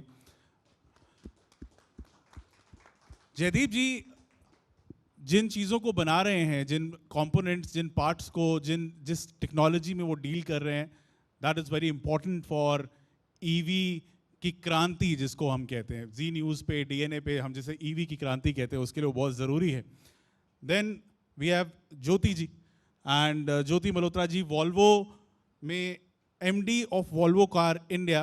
And why he is important? Because Volvo is turning into a EV giant, isn't it? हो रहा है ना सर? तो जोरदार तालियां ज्योति जी के लिए. एंड देन वी हैव आकाश जी, जिनसे मेरा एक पर्सनल सवाल भी है. आकाश जी ने इंडिया में नेक्सा को बड़ा करने के लिए, जो नेक्सा पूरी जनरेशन है कार्स की, रोड पे अब मारुति जितनी दिखाई देती हैं उतनी नेक्सा कार्स भी दिखाई देती हैं, उस पूरी डीलरशिप को जिंदा करने में, बड़ा करने में बड़ा योगदान निभाया था. और मेरा एक सवाल भी है सर, नेक्सा का कलर ब्लू क्यों होता है? Why there is a blue color in Nexa? Well, if I may just say that, Nexa was our initiative to cater to a new set of customers and to ensure that we reach out to the more premium Indian consumers. So in line with our, our corporate philosophy, we try to give it a CI that is, relevant at that point in time. But मैं वैसे आपको बता दूं कि हमारा color blue नहीं black है for Nexa. So our corporate identity is black for Nexa. So it's a monotone black and white. So that was in keeping with, the luxury and the premium brands that we have across, the globe. So black signified plush, premiumness, even, and catering, having a different CI philosophy and catering to a new set of customers. So that was the thought. Thank you. Now, moving to our topic and moving to what we are going to discuss today, which is shifting auto trends. Is EV the best foot forward? क्या EV ही वो चीज़ है, electric vehicle, electric technology ही वो चीज़ है जिस पर आगे जाके हमें काम कर. एक्चुअली फेसबुक के ज़रिए टियर 2, टियर 3, टियर 4 सिटीज़ के बहुत सारे लोग हमारे साथ जुड़े हुए हैं. सोशल मीडिया पे ये लाइव है, and it is important that they can ask their questions, and I am receiving them here, and that's why we'll keep it bilingual. I know we have international audience here too, and I hope we'll be able to put some CC captions in our video as well. So, sir, मेरा सवाल ये है that is EV the best foot forward? ज्योति जी आपसे शुरू करते हैं. See, if we talk about EVs, I'm sure, I think the technology is evolving, and I think what is the real important point is that we are all we are all sort of looking at sustainability, right? And the climate change is there, it's for us to see, and something has to be done. And then everybody is looking at alternatives, and EV is one of the alternatives. It is not probably the alternative, but it is one of the alternatives. And each segment of automobiles will evolve in a different, I would say at a different pace. But if you look at a medium-term horizon, next 10 to 15 years, it's becoming more and more apparent that EVs will lead the way, and EVs are going to be the way forward. And I think in each country, probably within the country, each state will also have a different trajectory of growth. But EVs are going to be important because if you look at the whole industry, if you look at anyone, everybody is talking about, in a very short span, everybody is talking about their ambition to move towards electrification. At Volvo, as you said, we have made it very, very clear, and not today, almost 5 years back, that by 2030 we want to become a full electric car company. If you look at, I think globally now, you see which are the companies which are creating news. They're all about electrification. And it is not just the companies want to do it, it is because customers want that technology to come in.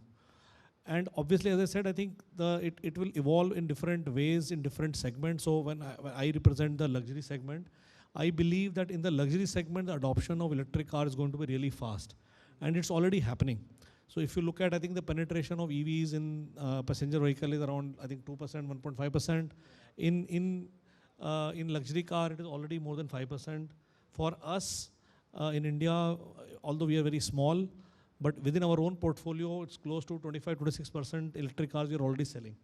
So we see customers coming forward and buying more and more electric cars. In fact, we have been selling XC40 in both petrol as well as electric version, and we see customers shifting to electric. In reality, we have actually taken a call. We have sort of completely stopped selling XC40 in petrol, and we'll be selling only XC40 in electric version. You've started selling already? Already, we have been selling XC40 recharge electric version for last 1 year. Petrol was there for almost close to 4 years, but we have completely shifted to electric as far as XC40 is concerned because of the demand from the customer. We had both the options, and we were seeing more and more customers. People understand the overall proposition which an EV provides. And I think we saw a lot of traction coming from there. And I believe that it's a proof in itself that given a choice, if there is a good value, customers want to move to EV. And I think there are reasons behind it. For sure, EV is a better technology. When you look at from an efficiency perspective, how much, let's say, per liter or per sort of ounce of petrol or diesel, how much energy really gets converted into mobility versus an EV. EV is definitely much more efficient. It is much more advanced, and it is ultimately going to, as you said, it's going to be the way forward. Amitabh ji, do you think is EV the best foot forward? ये सही जा रही है technology सही जगह पर? You know, if you look at the EV penetration, as Jyoti Malhotra ji just mentioned, in India it's about 2.5% right now of the total passenger vehicle sales. So worldwide also it is about 13%. So EV is in a very nascent stage at this point in time. And so, most companies are just about getting started, creating the right kind of support system for the consumer. But we believe that towards the goal of carbon neutrality and ensuring a greener environment, EVs is just one of the solutions. We have many other solutions, especially for a market like India, where the customer profile is so varied, where affordability is a very big factor. So as we know, EVs is slightly expensive today as compared with conventional gasoline vehicles.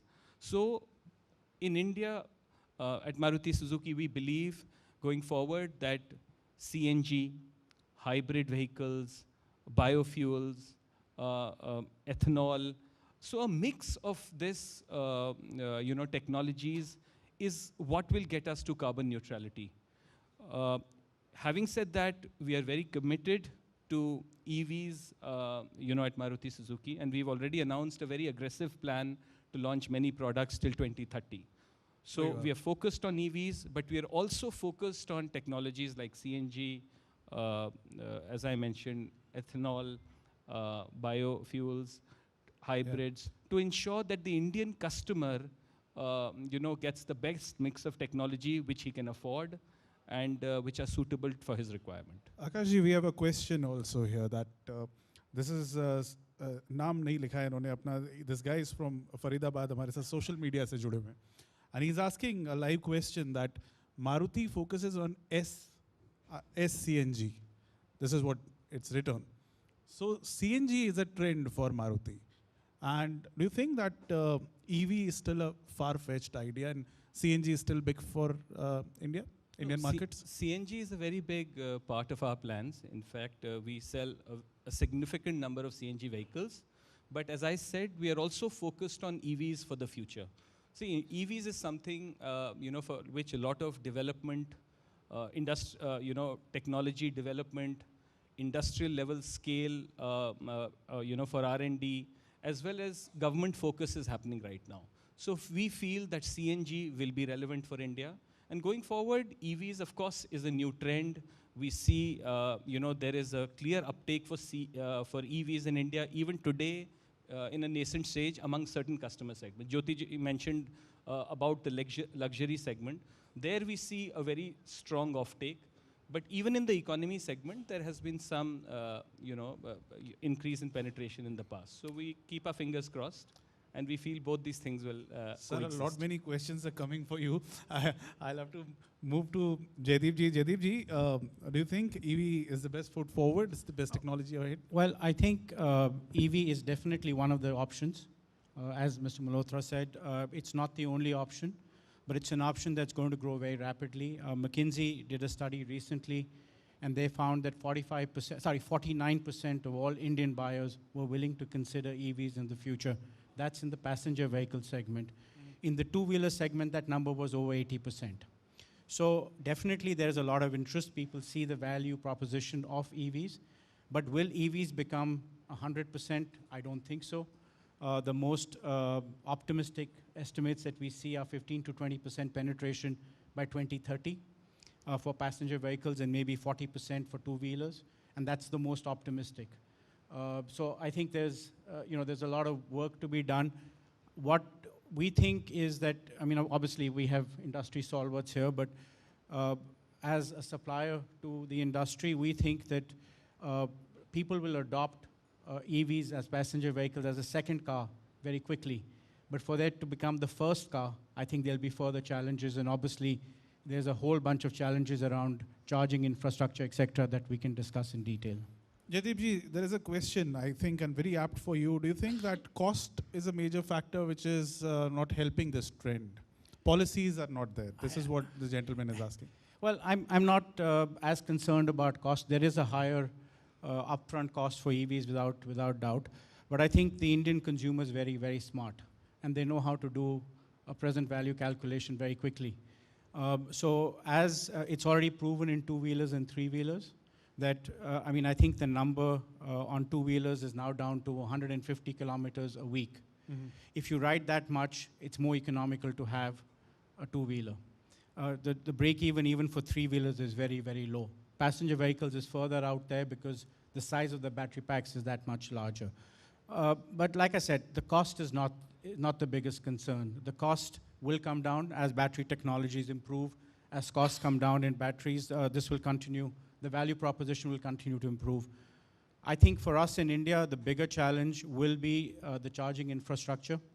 We have 15,000 chargers approximately as of 31st of July. China has 1.8 million.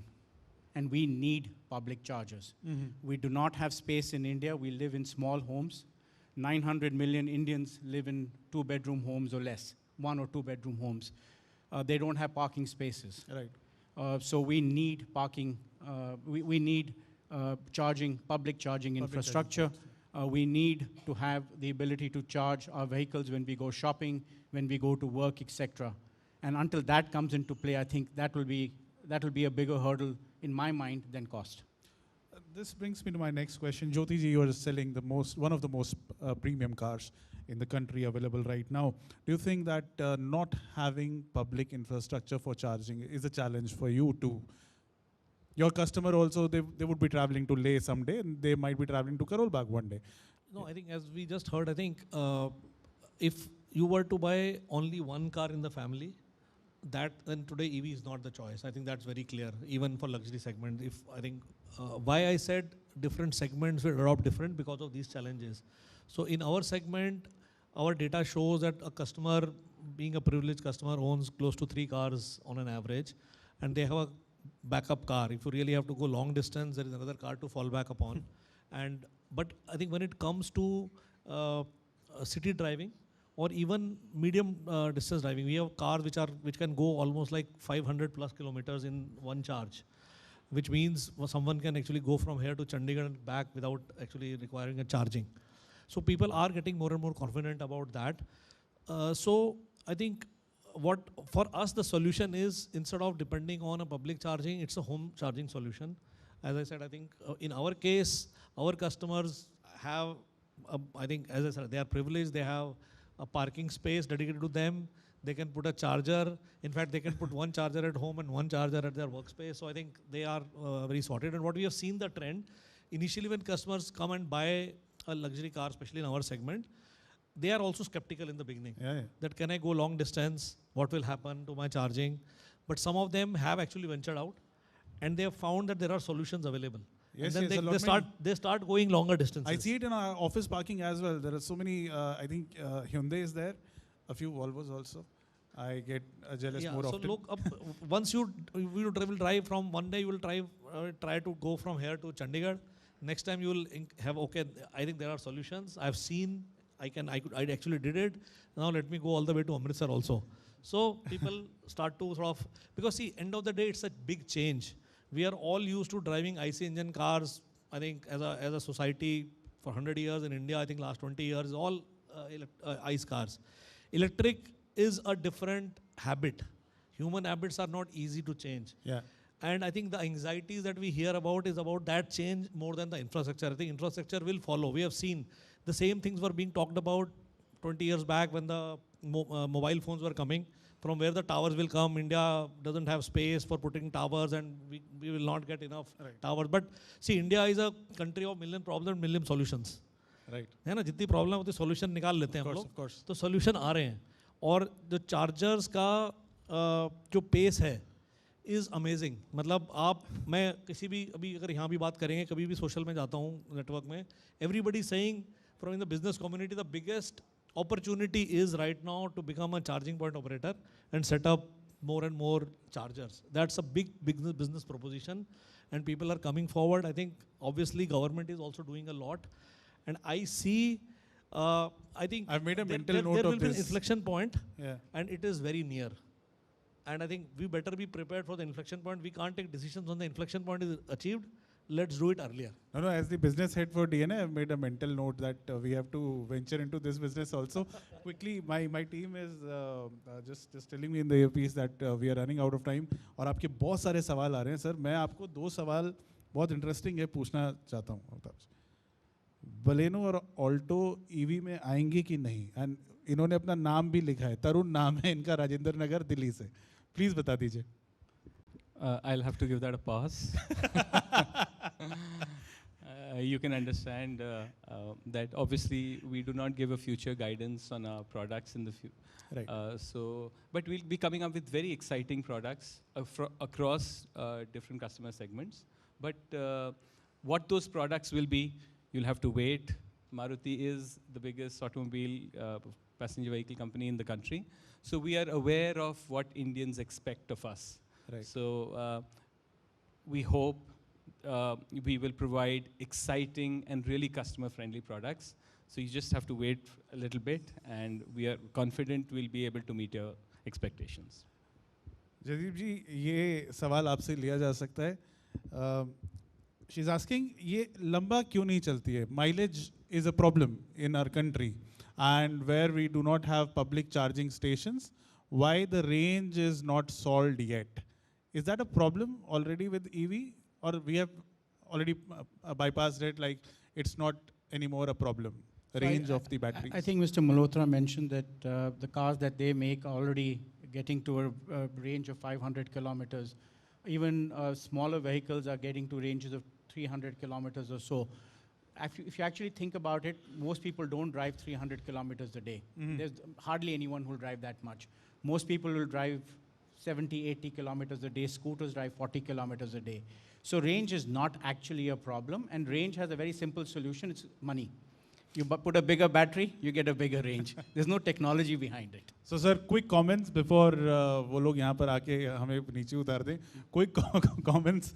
Do you think the trend will remain? EV is the future? I think I'm personally very confident. As I said, the inflection point is very near. And I think if you really see in India, we talk about the support from the government. People talk about Norway is a country where the fastest adoption of electrics have happened. Actually, we did a study. In India, we have better support. So I'm sure the technology is moving at such a fast pace, and I think we will see a turnaround in next 2 to 3 years, and I think it's going to be, I think, something which we have not even imagined. Great, sir. So. Yeah, one of the great advantages of electric vehicles is zero tailpipe emission. So I think that has, has a great kind of pull factor, especially in the cities. So I think EVs, somebody mentioned about battery prices. We can't comment on them because in the last 1 year, actually, battery prices have gone up. But we feel that EVs will continue to grow. and as is the trend worldwide. And this is something, as Jyotiji mentioned about inflection point. We believe that inflection point will come probably in the next 1 to 2 years. And you could see a big change in terms of the kind of supply landscape, the number of OEMs supplying products, and compelling products for the Indian consumer. So we are confident, we are geared up, and we are geared up for all the other technologies as well. So. Jaideep, quick comment. Well, I'm obviously a very strong believer. That's my entire business model. So I have, I wouldn't be here if I didn't believe in it. I think, we're going to see strong adoption in passenger vehicles. Two-wheelers is already, you can see the results. Three-wheelers, again, very, very strong penetration. And I think what we're going to see in the next year is light commercial vehicles. You're going to see very strong penetration in light commercial vehicles too. So I'm a very strong believer. It won't be 100%, but it'll become a major part of the industry. Thank you. So thank you, sir. Thank you, all the panelists. And thank you for being such a lovely audience. This was our time. And Abba Pasak. Thank you. Thank you so much, gentlemen. Please be on stage. I'd like to quickly invite Mr. Sridhar Mishra, CRO, Zee Media, Digital Publishing. Sir, please come on stage. We'd like to just offer them a token of appreciation from our side. It was a lovely discussion, and of course, Sushant Mohan not mincing any words, asking the straight questions, keeping it simple and just going for it. All right, please, let's hand it over.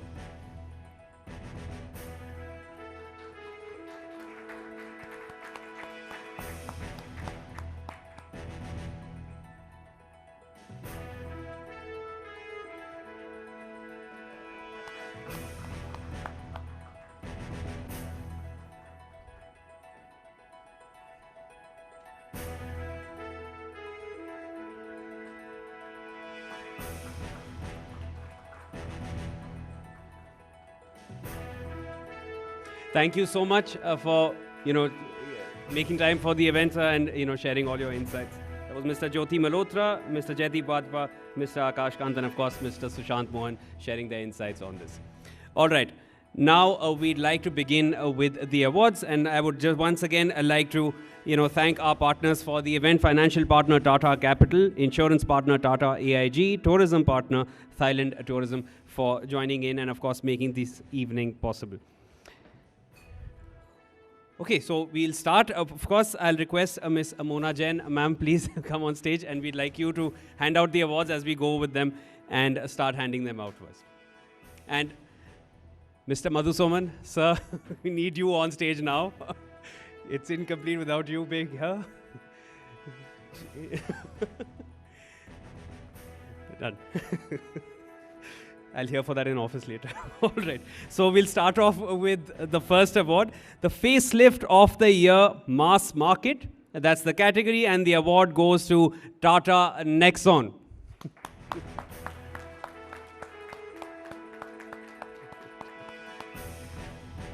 Welcome on stage again, sir. It's your night. Please receive another one for us.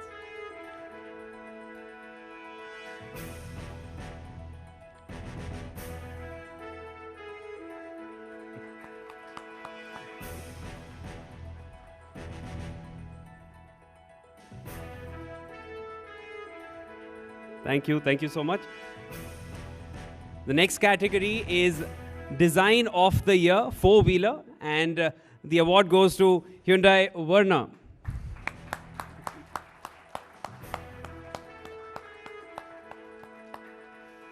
Warm welcome on stage once again, sir.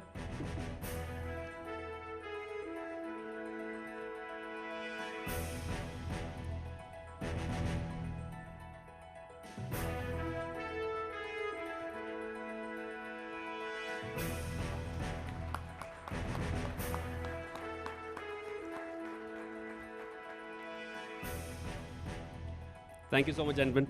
Next up, we have the Design of the Year Luxury, and this one goes to Aston Martin DB12. Let's go with this.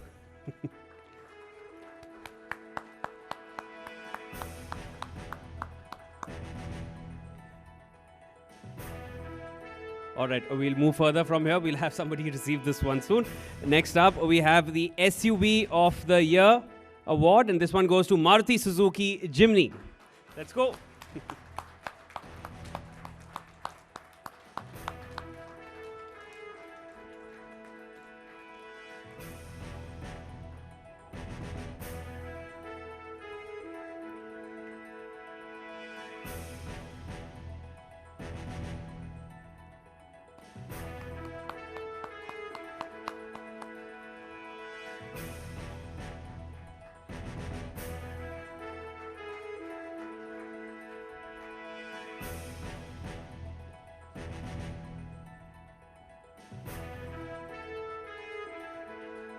All right, I think the Aston Martin team is here, so I'll request you, please come on stage. You'd like to receive the award we just mentioned earlier.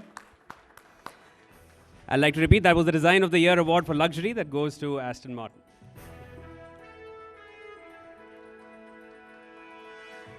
Can we have the award on stage, please?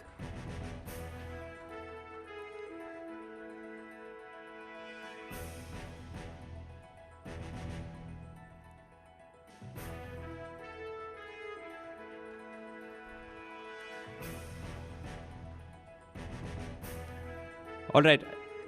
Next, we have the Luxury Car of the Year award. This one goes to BMW 7 Series.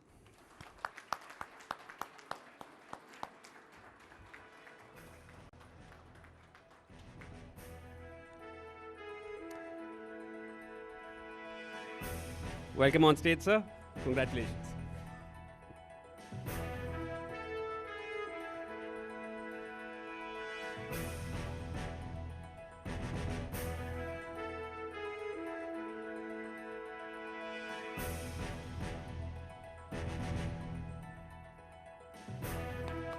Congratulations, sir. Next one, Green Car of the Year award. This one goes to Hyundai Ioniq 5. Hyundai team, please come back on stage.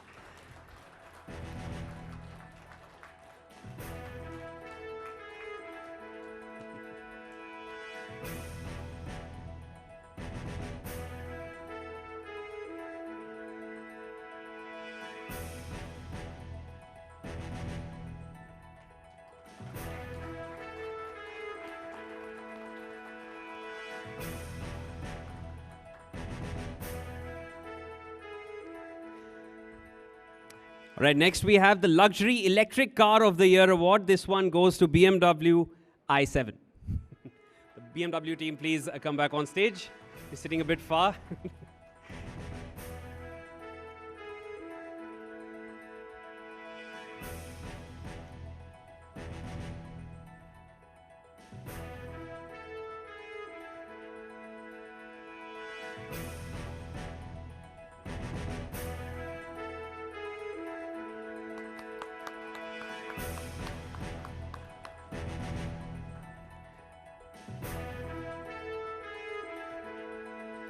Thank you so much. And the next category, is the High Tech Car of the Year award. And the Hyundai team, I'm going to ask you to come back on stage. This is Hyundai Ioniq 5.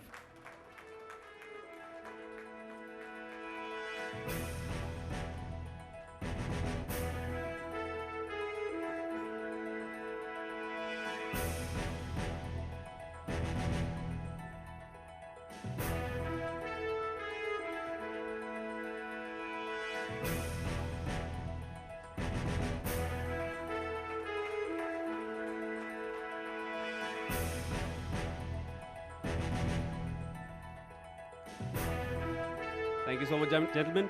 And I can relieve both of you all from the current duties. Thank you so much, Mr. Madhusoman and Ms. Mona Jain. All right, to hand out the rest of the awards, I'd like to invite on stage Mr. Sridhar Mishra, CRO Zee Media, and Dr. Idris Loya. Sir, once again, please come on stage, and we'd like you to hand over the next set of awards.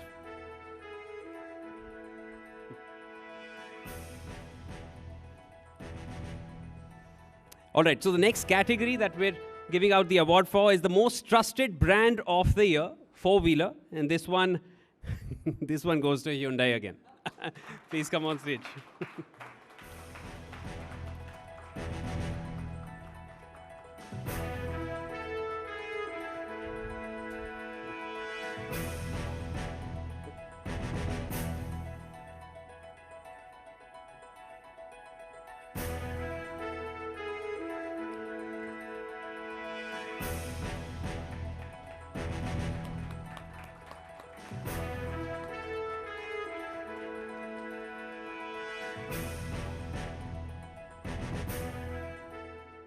The next category is the Viewer's Choice Budget Car of the Year award, and this one goes to Maruti Suzuki Fronx.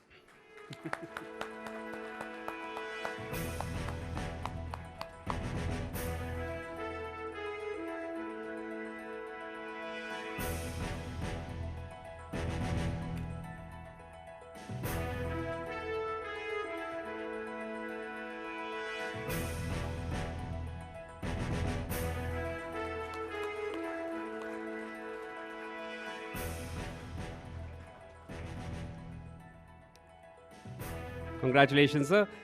Next one is the Most Promising Car of the Year award, and this one goes to MG Comet EV. MG team, please welcome on stage. Award is all yours.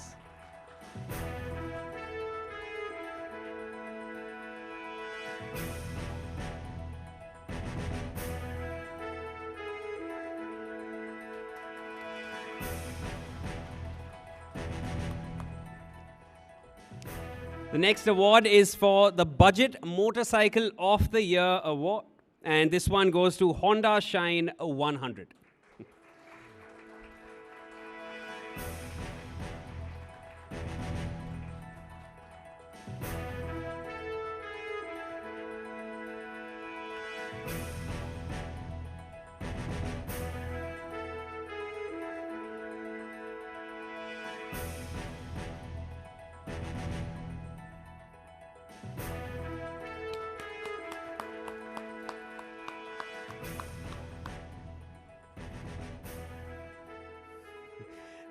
Next, sir, I'll let you go, but I'll hang on to you for some more time. The next one is the Electric Two-Wheeler of the Year award. This one goes to Ultraviolet F77.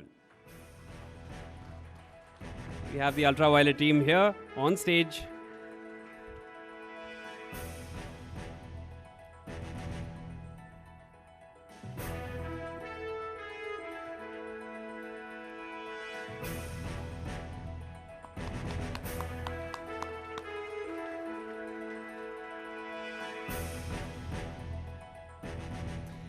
All right, Mr. Sridhar, Mr. Loya, thank you so much. I'll let you go now. Mr. Sushant Mohan, आप आ जाइए stage पे. I'd like to have you on stage. And is Mr. Mohan here? Okay, we'll call Mr. Mohan soon to give out the next set of awards.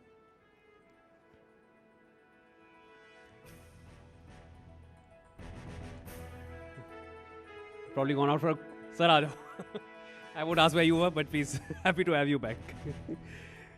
Okay, need you here on stage to hand out next set of awards. Okay, the next one is for the Scooter of the Year award. Of course, a lot of thoughts behind this one. A lot of people need to know which one it is. It's Hero Zoom.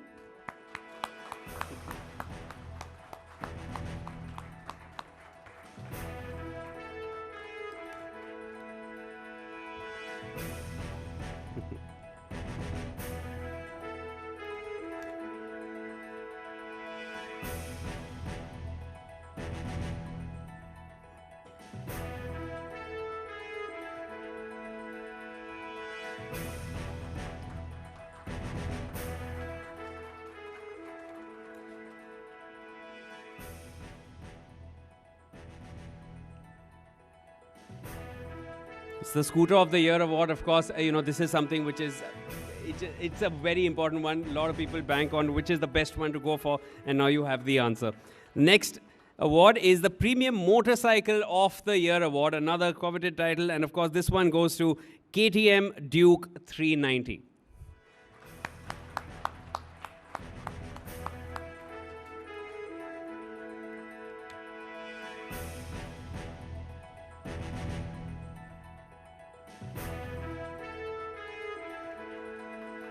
Congratulations, ma'am.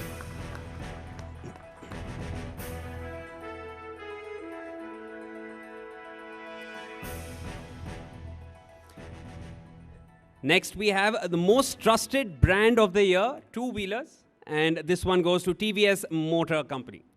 TVS team, happy to have you here.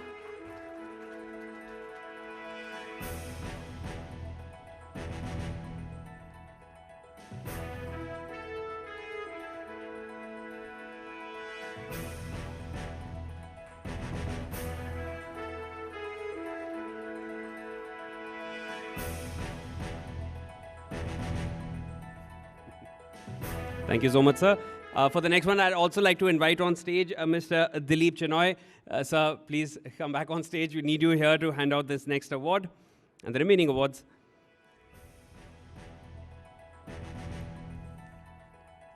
Welcome back, sir. All right, the next award that we're handing out is the Viewers' Choice Luxury MUV of the Year. And this one goes to Maruti Suzuki Invicto.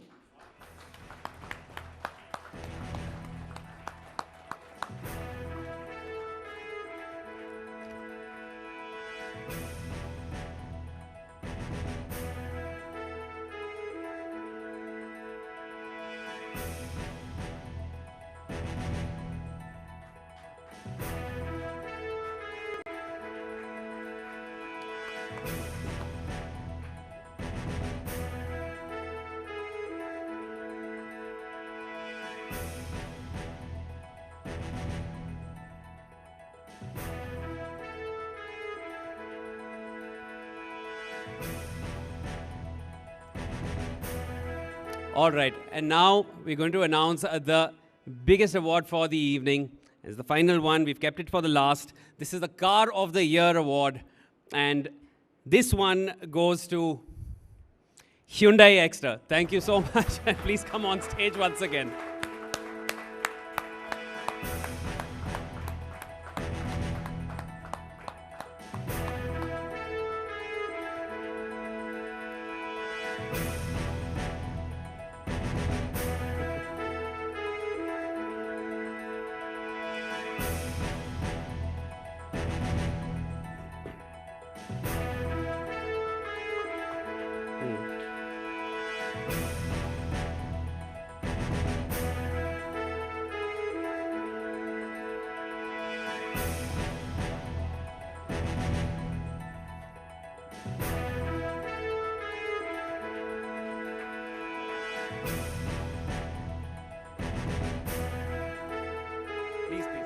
Actually, I'll just like to say one thing. Today, this is the 6th award which Hyundai has got, because this goes on to prove that 6 hai, to safe hai. That is when we see we have democratized the 6 airbags, and these are the 6 awards. Thank you, everyone.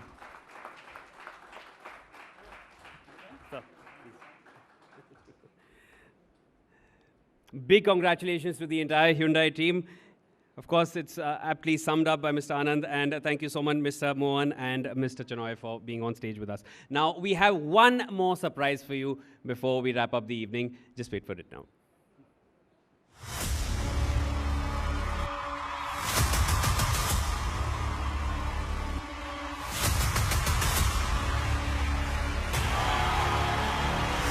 Our next performer of this evening, ladies and gentlemen, the one and only Shivani Kashyap.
जोगिया वे मुंदरा वालिया वे मैं दिल तेरा नाला लिया जोगिया हाय जोगिया रावा च बावा चूनू लुकावा कोई मैनू ना रोके मेरे टोल जुदाइया दी तेनू खबर किवे होवे आ जावे दिल तेरा पूरा भी ना होवे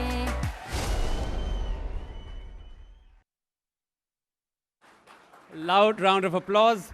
Of course, our next guest is a renowned Bollywood and indie pop singer and composer. Well-known hits like Ho Gayi Hai Mohabbat, Sajna Abhi Ja, Zinda Hu Main, Sonia, and so many more. Not to forget her more recent hits, Jogia and I Swear. She's a recipient of the Dada Saheb Phalke Award as well. I still remember hearing Ho Gayi Hai Mohabbat, and we would all be humming to that song. And I remember our school band was performing on stage, and you were judging that competition. Probably the last time I interacted with you up so close. Thank you so much for gracing us with your presence, ma'am. Please welcome on stage Shibani Kashyap.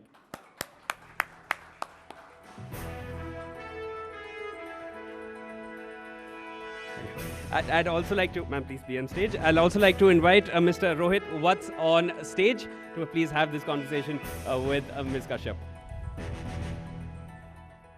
All right, change of plan, he's put it on to you. So Shant Mohan, sir, please. Lucky to have you back on stage.